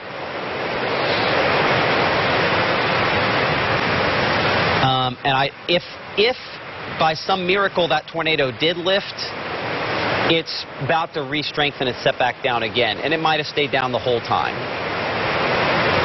It's very reasonable that it never picked up. We should get a new debris signature probably up here near Salis Road on the next scan that comes in. That's where we have our channel kind of feeding in there. Hold on, let's make sure that's the latest one. Maybe slightly south of that. I need to have a broader circle. It implies more specificity than I have at the moment. Check wind mode. Yes, this is a little broader than what we've had it. That doesn't mean it's necessarily a bigger tornado, but just to say that where it appears next, there's a lesser certainty. So Salis Road, approaching there, Booth Road, Hopewell Road. This is all south of Amory, south of Fulton, northeast of Amory in Itawamba County, so south of Tremont at this time where this area's circulation is. Let's get kind of a wider track for a moment. It's going to have more stuff in it. There's kind of our wider shot. We show Guthrie Cut Church at 11:14. I'm going to get this a little better here in just a second. Basically, this next 5 to 7 minutes, we're going to zoom in on that a little closer. But as you can see, some of the locations in advance of that, as this moves into West Alabama and out of East Mississippi over the next 10 to 15 minutes. Coming back to the wind mode on Storm Track Doppler radar, we have a strong area of circulation and potentially still a tornado that, if it is not on the ground producing damage right now, that would be a very fortunate turn of events. I still show tornado debris on this. I mean, that's still tornado debris right there being detected on Storm Track Doppler radar. So at this instant, Hopewell Road, where we show this approaching, as you can see, State Line Road southeast, where our tornado is moving to at this moment, or at least very close to at this time. And there's a couple spots here where I can make my argument, but this is just extremely strong winds one direction, wrapping around with extremely strong the other. Let's go up a scan and let's see if that'll clarify where our mesocyclone is, which helps this to kind of form the way it is. So let's go back here and we'll go up a scan. Okay, so if you go up a scan, it's almost more that little interaction right there that is the strongest. So I think our positioning here is pretty close on where we expect the next tornado report to be, the next scan, probably right within that circle there. National Weather Service is going to extend their considerable tornado warning. What that means is they're going to back off from the tornado emergency probably. I believe that's where they're going to go on this here with the next one. Either way, still expecting that this is a damaging storm, potentially still a tornado causing damage at the moment. I mean, I still show right there what might be debris, what probably is debris right there. So yeah, I still probably have a tornado doing damage at this moment. I think confidently I can say I have a tornado south Academy doing damage approaching the Mississippi-Alabama state line. So this is I-22 at the top here. Let's figure out crossing time on I-22 as well. First off, let's address where it is. Hopewell Road, Frederick Road, State Line Road southeast, Whitehead Corners Road, Pale Road, south of James Creek Road, south of Mississippi Highway 23. We still continue to have a tornado likely causing damage at this moment. That's what that blue is there. Now, it's not what we had earlier, as intense as it was, but right there near this triangle between Frederick, Hopewell, and north of Booth Road there is where we have likely still a tornado at this instant. The wind mode has tended to run a little behind some of our others. The precip mode is typically led, and I do think our positioning is right on that. Let's address it. Let's adjust it eastward just a little bit more on this latest scan here coming in. I have less debris showing up, and my wind is still a little bit behind. Wider shot. Just a moment here to make sure that we've got a lot of stuff coming in on my phone. Make sure it's not something we have to have from some folks here. Okay, same stuff going on. Okay. A lot of prayers going up from around the area for folks ahead of this thunderstorm here. And as it went through, we hope to have more information out of Monroe County here in a minute. First responders, people like that, continuing to kind of figure things out on the scene there. That takes some time.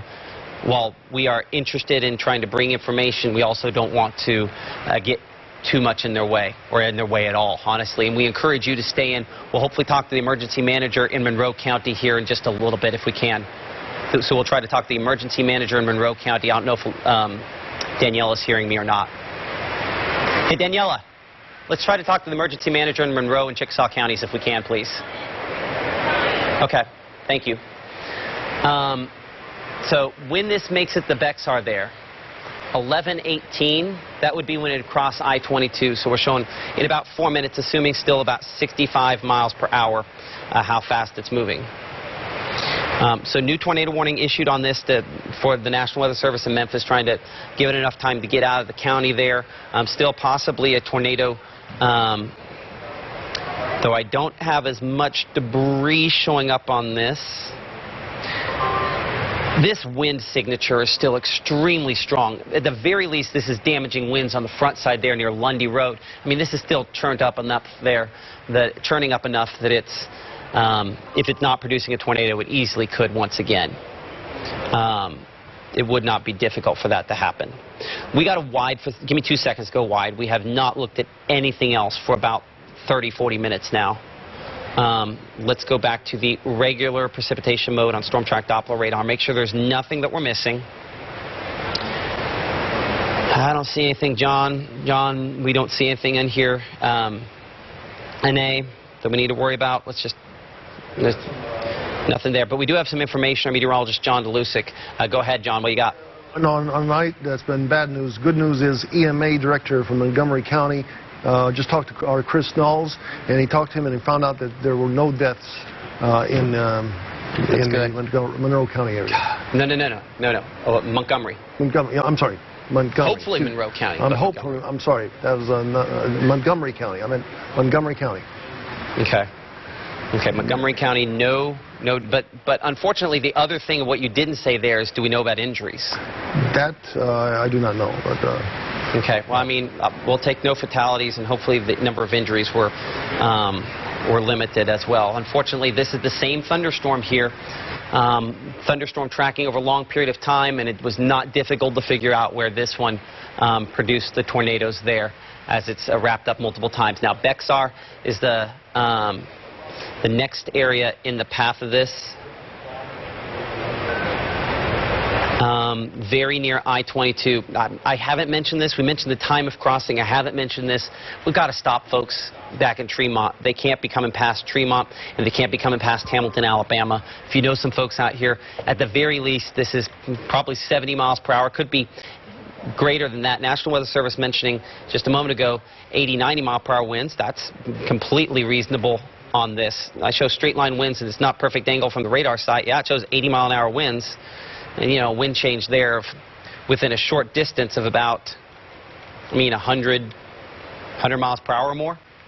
So at the very least, it's damaging straight line winds, but that's going to knock over some semis if they didn't stop along on the kind of the west side of Hamilton there. That's going to come through on Marion County and possibly knock some over if it's not producing a tornado. And tornado is still very reasonably possible on this as well. While I do not have the damage showing up on here, debris being detected, that's not foolproof. So let's get another storm track on this as we track this, generally speaking, still toward the Hodges area. Phil Campbell also in the path of this. I know some folks that have had some historic tornadoes over the years. Over top of I-22 west of Hamilton, Alabama right now. What is it? At least 80, 90 mile per hour winds. Maybe still a tornado in the generation phase. But you can see there, Hackleburg we show at 1137 for you, damaging straight line winds and an area circulation that could produce a tornado. Phil Campbell at 1145, Russellville 1149, Mount Star at 1153, Old Bethel shortly thereafter.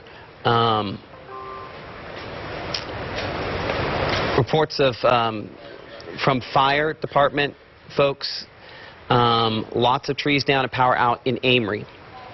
That should not be a shock to anybody, unfortunately. So, unfortunately, significant. That's the first, what we've gotten.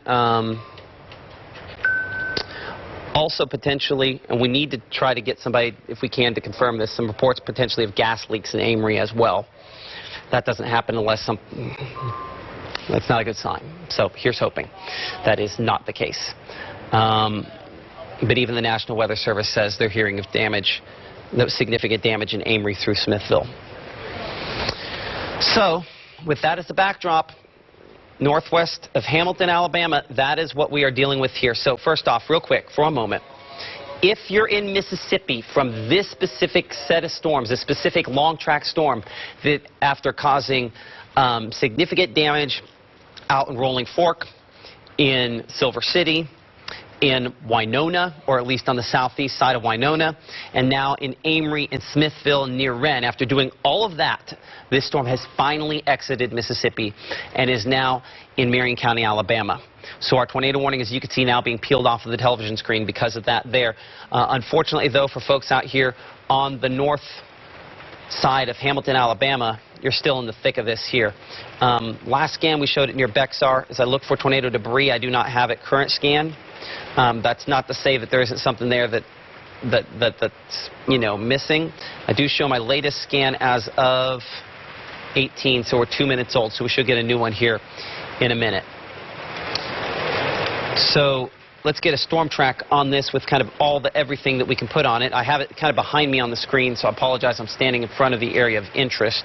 We're just trying to get as many roads in front of this as possible. So Gravel Springs Junior High School we show at 11:22. We're moving toward the Bethlehem Methodist Church. These are all in Marion County, Alabama. As I put up those tornado safety rules, you'll notice that those haven't changed all night. We need to respond accordingly to these. Be in the lowest floor of a sturdy structure, a small windowless room where we can wrap up in blankets, pillows, put on a helmet to protect ourselves from debris, and stay there until we can give you the all clear. And again, as we did a minute ago, on the Mississippi side, we are all clear from this specific storm. But unfortunately, on the Alabama side, out here in Marion County, Alabama, that is not the case. And the phrase that I've used multiple times, haven't used in the last 10 minutes or so, tornado-like damage possible from this, whether it's producing a tornado or not. Weather Service folks reminding that it's possible to get tornado-like damage out of this thunderstorm because of all the 80, 90-mile-per-hour winds. So I look at you'll see how the color's changing a little bit as they're trying to get a better angle on it.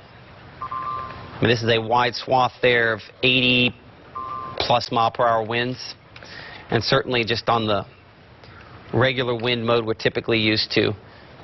I don't have the same kind of perfect interaction there, but it's definitely some strong and probably damaging winds out of that. I want to bring in our meteorologist John DeLusick and Danae Scales here for a moment. Anything we're seeing on social media? Well, stuff that's not at our attention yet, but definitely some. Let's pull John full for a moment here. I just want to mention that some things. Yeah, it's really bad in the Amory area, as you mentioned. Again, like I mentioned, the good news is that Montgomery County, the EMA director says everything's fine there, at least from the death standpoint. We do not know about injuries and obviously damage still, obviously, but the folks are certainly looking into it big time. So again, folks, it's just one of those things that you just got to pray for the folks and hopefully get through it tonight. Absolutely, John. I mean, I mean, what do you do in this situation when you've had, bad tornadoes potentially touch down there? So that is the history with this storm. Is it producing a tornado at this moment? Well, it's for the last about 3 hours off and on produced tornadoes along its track, and most times they have been strong tornadoes. So while I can't say for sure this is producing a tornado at this instant, I don't think that changes anything. I think we need to be in that tornado safe place because by the time we confirm it, it's already done something, right? So by the time we say a tornado has touched down, it's already done something. And so considering the history of significant damage and the size of the tornadoes that we've likely seen out of these, we just have to make the assumption that this could produce it again within moments. This does not look quite as well organized as it did for tornado production earlier, but I can definitely see if I make this blurrier. Sometimes things change and become a little more obvious. Maybe there's just an aging thing I've noticed, but as I get older, you squint sometimes, and sometimes you can see something that you couldn't already see. As I change this over to kind of a more smooth look, and I pull off those tornado safety rules for a moment, you'll notice how this almost kind of looks like one of those hurricane symbols, right? This whole part here is rotating, and so it's definitely rotating. I don't know if it has clean enough air getting in to produce a tornado, but even if it doesn't, that rotation with it is definitely pushing some extremely strong winds. This whole area red here rotating around is 80-plus mile-per-hour winds north of Weston here near County Highway 25. These are in Marion County, Alabama, approaching County Highway 20. This is County Highway 29 and moving toward Alabama Highway 187. All locations where these 80 to 90 mile-per-hour winds potentially as strong as that. Who knows? It's hard to say exactly at the surface. We might have some that are at least that strong, maybe even a little bit stronger. That's where those are showing up right now. I know it's really smoothed out here a little bit, but I want to look down here towards Soligent. It does look, there still might be some wind potential with this here. Let's take a look at the wind mode on this a couple different ways. Still some strong straight line wind potential out of this, but I think the strongest of that has stayed just a little north. Maybe Henson Springs there. Not as convinced for Soligent. Let's put this back to where we go to the regular smoothing so we can see a little more detail out of it. Now we're done squinting. As I look along this jagged line, there's, I'd say, more flooding potential than anything else on this section here because it's just not moving very quickly. And so there is going to be some flash flooding issues. We've already had them, but there's going to continue to be some flash flooding issues potentially out there into tonight. I don't really see as much of the damaging wind potential moving through Soligent there. So that at least the best positive thing I can tell you. But up here where we have been watching this storm that's produced the multiple strong tornadoes today, it's definitely an area of strong damaging winds wrapping up and impacting this at this time. Hello? My weather call's trying to tell me you're all clear. It keeps trying to tell me I'm all clear. And now I'm like, yeah, I get it. But that's one of those things. Sometimes it's important. I call you for the all clear when we do the weather calls, but also we tell you all clear on the air, so that applies as well. Let's reset here for a moment. Current time is now 11:27. I'm Chief Meteorologist Matt Lawpon alongside our meteorologist John DeLusick and Anay Scales. We have not talked to a lot of our folks in the field the last few hours. Many of them are trying to kind of assess damage that has occurred. We have had at least one storm that has produced significant damage on multiple occasions over the course of this evening. Started out back in West Mississippi, and this storm producing damage near Winona. Weakened somewhat after it moved into Webster County, but then strong tornado damage when it moved into eastern Chickasaw County, Monroe County, southern Itawamba County, and that storm continues to move up through Marion and Franklin County on the Alabama side. We do have our Chris Knowles, and he is right now in the, I'm assuming this, we're in the Winona area here, along with our meteorologist, Gabe Maynard there. Chris, what are you seeing there on the ground? Yeah, right now I'm in Winona. Crews are out. I'm going to step back and let you see what's happening. So right now, what you're seeing, there's a tractor here, and it's pulling this tree. They're trying to clear these trees. These trees are actually blocking Highway 51 in Winona, and there are multiple trees here that have fallen down. I actually have the homeowner right here, Mr. Terry, and he was inside the house when this all went down, and these trees are all on his property. Mr. Terry, can you tell me what happened here? Yeah, just me and my wife and daughter have been watching the news, you know, all night, and we just when it started, we heard it was getting closer and closer, so we went into a little interior room and stayed in there for a few minutes, and we heard a big boom and waited for a few minutes to come out, and when we did, you can't see it here, but on our property, you know, it's probably about 15 gigantic trees laying down on the ground, and of course across the road here also, and so just blessed that we weren't under one of them when they fell, so praise the Lord. And these are pretty big trees here. Me and Mr. Terry walked back to the back of the house, and many of the trees are uprooted. Now, I did talk to the EMA director earlier, and he told me that here in Winona off of Highway 407, there's a lot of damage there, a lot of houses damaged, and there are also some roofs that are off of houses as well. And so right now there are crews, tractors out here trying to clear these trees up. About right here, I think he said 6 trees are here. Right over here in this area. 6 trees are laying across Highway 51 right outside and south of Winona. This is all that we have right now in Winona. Right down the street, we were at Bob's Record Service. There's 10 everywhere, and it is destroyed. That's all we have here in Winona. Reporting live in Winona, Chris Knowles, WTVA 9 News. Hey, Chris, real quick. Let's talk back and forth with Chris for a minute here. Chris, maybe I missed it because I was doing a couple other things. Any reports of injuries so far? No. I spoke to the EMA director, and he told me that there are no fatalities right now reported and no injuries reported right now so far. So just to clarify, no injuries in Winona so far? No injuries. No injuries. Wow. None reported. Spectacular. Okay, Chris, keep looking around there. You and Gabe, be safe. And of course, the power lines, most of them are energized as you would expect at this instant. And one of the things that we have been monitoring there has been the number of power outages that we have had, and they have been extremely significant in and around that area. As we kind of address the latest on those power outages for a moment here, and then we're going to get to some Amory information. So this is coming from the Entergy page. As you can see, Winona, I mean, it's all out. All around town there, all north of town as well, out to Kilmichael, at least, of course, according to the latest update here.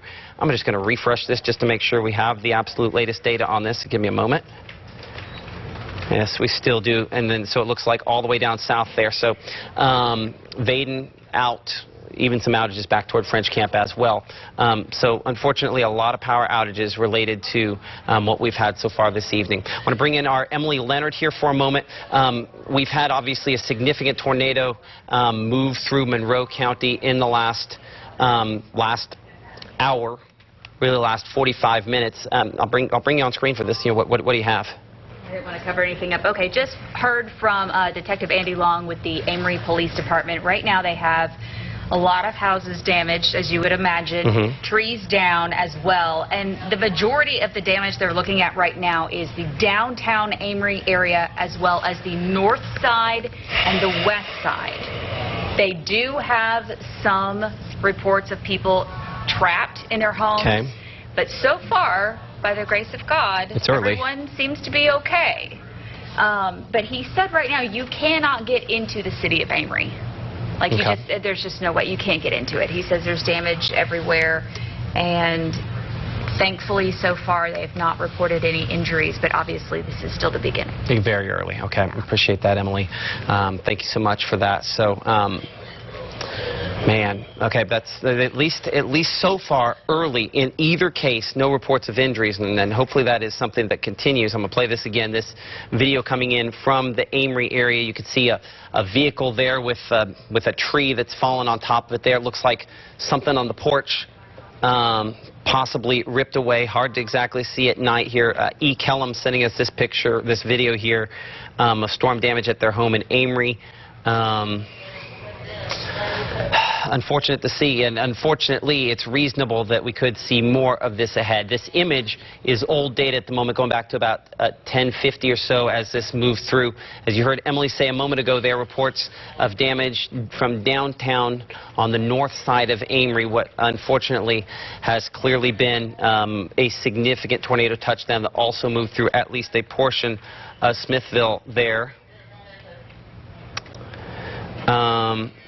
Has anybody reached out on that second thing that Chelsea sent? Anybody behind the scenes here, let me know if we've reached out on the second thing Chelsea sent in the chat there and whether or not we can show it. See trees blown down there. And a report that you can't get through Smithville right now, trees across the roads. Let's make sure that we have that information passed along to the Weather Service as well. Kind of both those reports that we have from Smithville. Hey, Emily? Emily? Anae, would you get with Emily and we'll make sure we can pass along those reports to the Weather Service, make sure they have them. I'm sure they're continuing to assess things. Okay, so resetting here for a moment. Current time is 11:34. Tornado warning continues now for Franklin County, Alabama. Same storm that we've been watching much of the evening is the one we're continuing to watch here. Looking at the wind mode on Storm Track Doppler radar, approaching the Hackleburg area or near the Hackleburg area where it is the strongest at this moment. I'll say I don't think I have that same push of strong wind that we had a little bit ago, but we still have that area of circulation. Now, you remember when this moved through southern Chickasaw and northern Webster County? It was like, yeah, it's not. And then it strengthened again. We're at that, well, it's not stage again, and it very well could strengthen again. Now, it is wrapped up a bit more back in the precipitation, but as you see, everything's kind of clear out here in front. So I think we still have to stay on guard here for northern Marion and eastern Franklin County. The potential this could try to once again produce an additional tornado, and certainly some strong straight line winds, a likelihood out of this as well, based on kind of what we're looking at here at this instant. So we show that near Hackleburg and Phil Campbell, moving northeast toward Newburgh there. If it continues at the speed still, we're going at about 55 to 60 miles per hour. I'm going to still keep it about 60, we'll say. And we'll track that. So Phil Campbell, Crossroads, Newburgh, kind of in the past. So we show Nix Mill at 11:39, 11:40 at Liberty Hill, Phil Campbell at 11:43, Carroll Crossroads at 11:50, Newburgh at 11:55. This is a Doppler radar indicated rotation that at this moment is not officially a tornado at this moment. Hopefully it stays that way, but thankfully at this moment we cannot confirm debris, and hopefully that remains the case going forward. So again, recapping the latest information coming from our Emily Leonard in our discussion here back and forth. Houses damages, trees down, and businesses damaged in the Amory area. Damage primarily on the north and west and downtown parts of it. Some people are trapped, but so far everyone, no reports of injuries. And you can't get to town at this point, can't get into town, unfortunately. So got a lot of rough stuff going on there at this moment. Now, contrary to that, we have in Itawamba County, Chris Dickinson, sheriff there, says so far they are good, and his deputies are heading down to help out in Monroe County. So hopefully that continues to be the final report we get out of Itawamba County. It did look like it reached its peak in Monroe County, but certainly at least some positive news there. Here's a shot on Maple Street in Amory, coming in of some of the damage there, illuminated by lightning strike of, you know, some of the trees down. You can see down the road there, kind of covering the road.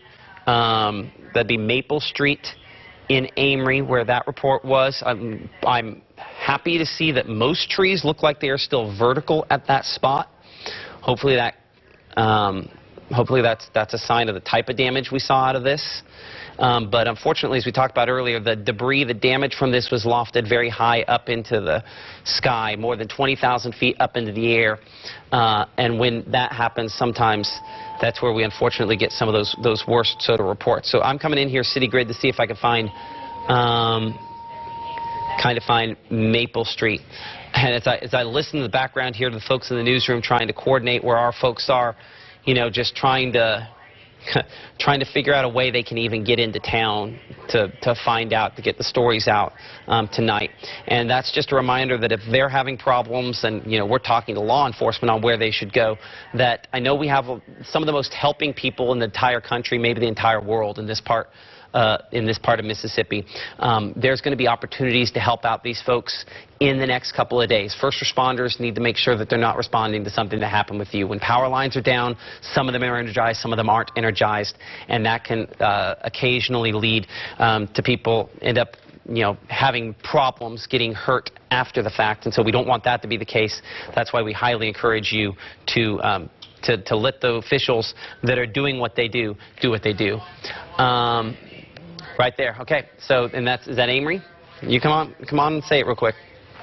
Detective Andy Long just called me back, and he literally said, "Go home. There's too many people out on the roads right now. They're having a hard time maneuvering. So too many looky-loos, too many people wanting to see what's going on." And listen, some of them are legitimately wanting to help. Yes, they do want to help. They want to check on their loved ones. Best thing to do, though, right now is stay put and stay safe. Yeah, absolutely. Appreciate that. Thank you for relaying that message. You know, and it's what do you do? Like, that's what we need to do. We need to stay at home. We need to pray for those folks, and we need to plan to help them out in the near future, because they'll need it. As far as power outages go, you can clearly see where we have had some of the most significant power outages around. This coming from poweroutage.us. And let me make sure that I have the latest data on this. We show about 24,000 customers out across the state at this time. Clearly where this is all that exact same storm, that exact same tornado that moved, not the exact same tornado, but the exact same storm producing multiple tornadoes that moved through the Amory area when it was back out here in southwest West Mississippi and the Delta and all the way through. That's where all of these are all that same storm there. So as of now, latest number of reports, power outages in Montgomery County at 80%. That's actually an improvement, 83% from where we were just a little bit ago. Of course, still showing power outages there in Webster County at this time, about 300 customers, about 10% of the folks that are monitored in Webster County without power right now. Carroll County looking at 73%. Not a ton of folks are monitored there in the Carroll County area. But obviously where we had some of the most significant damage reported back in West Mississippi, Sharkey County showing 94% of folks there without power at this time. Our Pat Peterson with information coming in. Pat? Ethan Foster on the phone. You want to check in with him? Absolutely. He's having a tough time getting to... That's well, okay. Ethan, where are you and what have you seen? Well, Matt, I know I might be breaking up. The service is not great on the road that I'm on right now. I'm on Mississippi Highway 25 North heading towards Amory. I know that we've heard that it's inaccessible, some parts of Amory. I used to take this road to go to the Votech in Becker all the time, so I'm thinking I may be able to get to Amory on the southeast side, hopefully. But pretty much I came south out of Aberdeen on the highway. That's when the heavy rain really started, and it is really coming down pretty hard here on the road where I'm at right now. Visibility really low right now. There are a few cars on the highway out here in front of and behind me, so I don't know who these people are. I don't know where they're headed. Hopefully, maybe these are official people, but if not, like you said, hopefully these...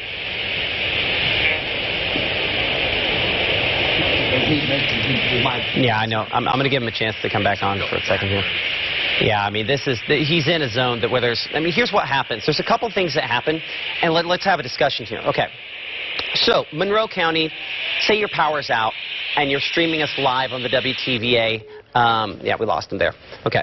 So, you're watching us live on the app. You're watching this live, on Facebook Live. The first responders are going to need data, and I know it does bump people off. FirstNet bumps people off to make sure that folks can get on, but there's going to be people that need to make emergency calls, and the cell network has a tendency to be really stressed. In some cases, can collapse in this situation and make it more difficult for people to get those calls in. So I would say let's talk about some all clears for a moment here. Certainly, if you're north and west of this line here, everything north and west. So I would put all of Monroe County, all of Chickasaw County, Grenada County, everything north. You're done for tonight. It's 11:42. Say your prayers for the folks that have been hurt. They'll need some help and, feet on the ground at some point here, but not tonight. And let's go ahead and, turn off those devices and move on with our Friday night in Monroe County in particular, so that we can make sure we sustain the cell phone network there for the people that need to get that, need to get back and forth and need to communicate as best they can. That's probably also a good idea if you're still watching us, using up your battery there in Kilmichael. Kilmichael was, I think, out of power too, but also there in Winona. No guarantees to power it back on tomorrow. Some of these spots will be, some of these spots it won't, so let's save some battery power. If both those spots are past the worst of it. Now, let's ask this question. I'll bring John in here for a second. What do we think about the potential for this to produce more severe weather ahead of this line? That's a good question. I mean, it's still those storms are still in a very moist atmosphere. I mean, even though I'm looking at the dew points are starting to drop from about Tupelo and areas north and westward, and with the storm still being very much the way this evening has been, even though they're not standing out big time right now, they still could have the potential. Like, remember just like a little while ago, I know the storm had a long history from the Rolling Fork. It looked like it was going to fizzle out or something, but it regenerated, and look what it did to the Amory area and areas adjacent. So these storms still tonight, one of those nights that you just have to still proceed with caution and watch out for these. Okay, so that's our meteorologist John DeLucic there. I think this one we'll look out for here. There in Oktibbeha County. Let's just get a storm track on it just to do our due diligence. I show the movement on it toward the northeast. Let's see how fast it's going for just a moment. At about 60 miles per hour. We'll just get a look at that. And then what I think, yeah, let's get that, about 60 miles per hour. Columbus back out here. So just some rough times on this as it works its way eastward. Some wind potential on this. It's not what we had in some other spots, but as John mentioned, there's still a lot of moisture in the atmosphere, a lot of strong winds aloft. Not inconceivable this could try to strengthen at some point here in the future again. So you can see Caledonia will show about 12:13 there, Columbus 12:05, West Point 11:54, and eventually Kennedy by about 12:30. Some other spots, obviously quite a few other spots there that I'm skipping over as I'm trying to assess some other information here. So I apologize that it's just trying to kind of aggregate some information at this time. With that in mind, where are these pictures? Are these... that one right there, I think, the one that just came in right now. So these... house damage and flood damage, there is not, I noticed on that one there was no city mentioned. But, okay. Okay. And so that was oh, gotcha, I see the house damage you're talking about there. The one before that was Guntown. We had the straight line wind that moved through the Guntown area as well, I believe. John, can you talk about that for a second? Yeah, that was the Guntown one that you're seeing right there, and one prior to it. With some the trees down and also more damage to another carport. So again, Guntown, albeit a lot of down trees and looks like some power lines down and things like that, but granted that was just, you know, we still don't know what went through that portion of Lee County, but definitely... We suspect it was straight line wind, wind, but we don't know for sure. Yeah. It was trying to spin up. Daylight, I'm sorry, go ahead. No, go ahead. No. No, I'm saying when daylight comes around, we'll have a much more of an idea, at least, to see what's going on. And definitely Amory area, obviously, and a lot of other areas, daylight's going to put a whole new story on this. Yeah, you're absolutely right. Let's see here.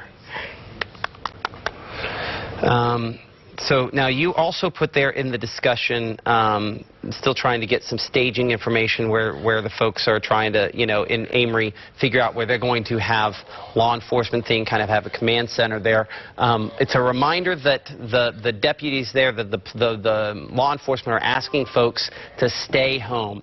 Far too many people are out just trying to look. I understand this is a big deal when one of these tornadoes hits. A huge deal for a community for years it can take for it to heal. Sometimes just months, sometimes it takes years. So let's stay in and let's let the first responders do what they need to do tonight, checking for entrapments as they go and mark through houses that are damaged. And then we can come back and help out tomorrow. But please, if you know some folks down there, now the phone call we make to them briefly is, are you okay? Okay. The law enforcement are telling people to go home. Okay? Here, behind the scenes for a moment, can we take a quick commercial break? What I want to do is I want to send Fox back. I want to send everybody back except NBC. We're going to come back on NBC here in a moment. Okay? Let me know when we're able to do that. We'll run the close, and then we'll go to break. Okay? While we're figuring up getting that done here in a moment, I'm also kind of looking back through some of the pictures and just coming in from the Silver City area, which is where this kind of the midpoint of that original track. As you can see, some significant damage with, you know, just in this picture here, our Tanya Carter relaying this picture here. What was a lot of debris strewn, pieces of other structures potentially, unless that was all from the roof there in the background. Also a picture coming in from Winona of some of the damage that was there. Let me know before we do it. So this is some of the damage. This might be part of the problem they're having in Winona with electricity, is that looks like some kind of transmission area where the power lines are all knocked down there. Maybe a substation. Hard to say for sure.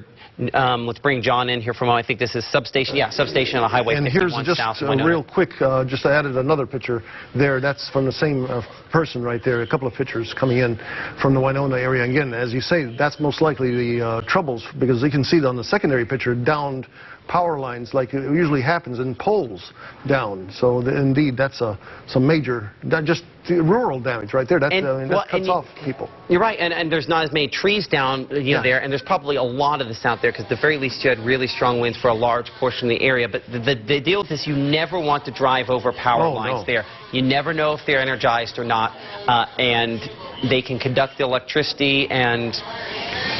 Been there, done that. I can tell you 2014, Tupelo, Mississippi, when we had power lines. I mean, I left to work here after about being hit, and my gosh, there's power lines everywhere.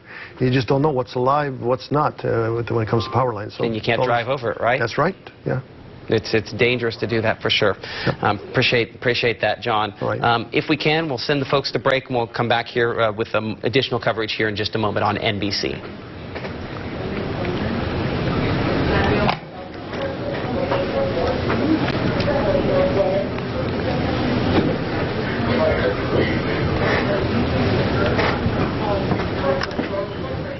Knew this was all BS, and yet they were hyping it.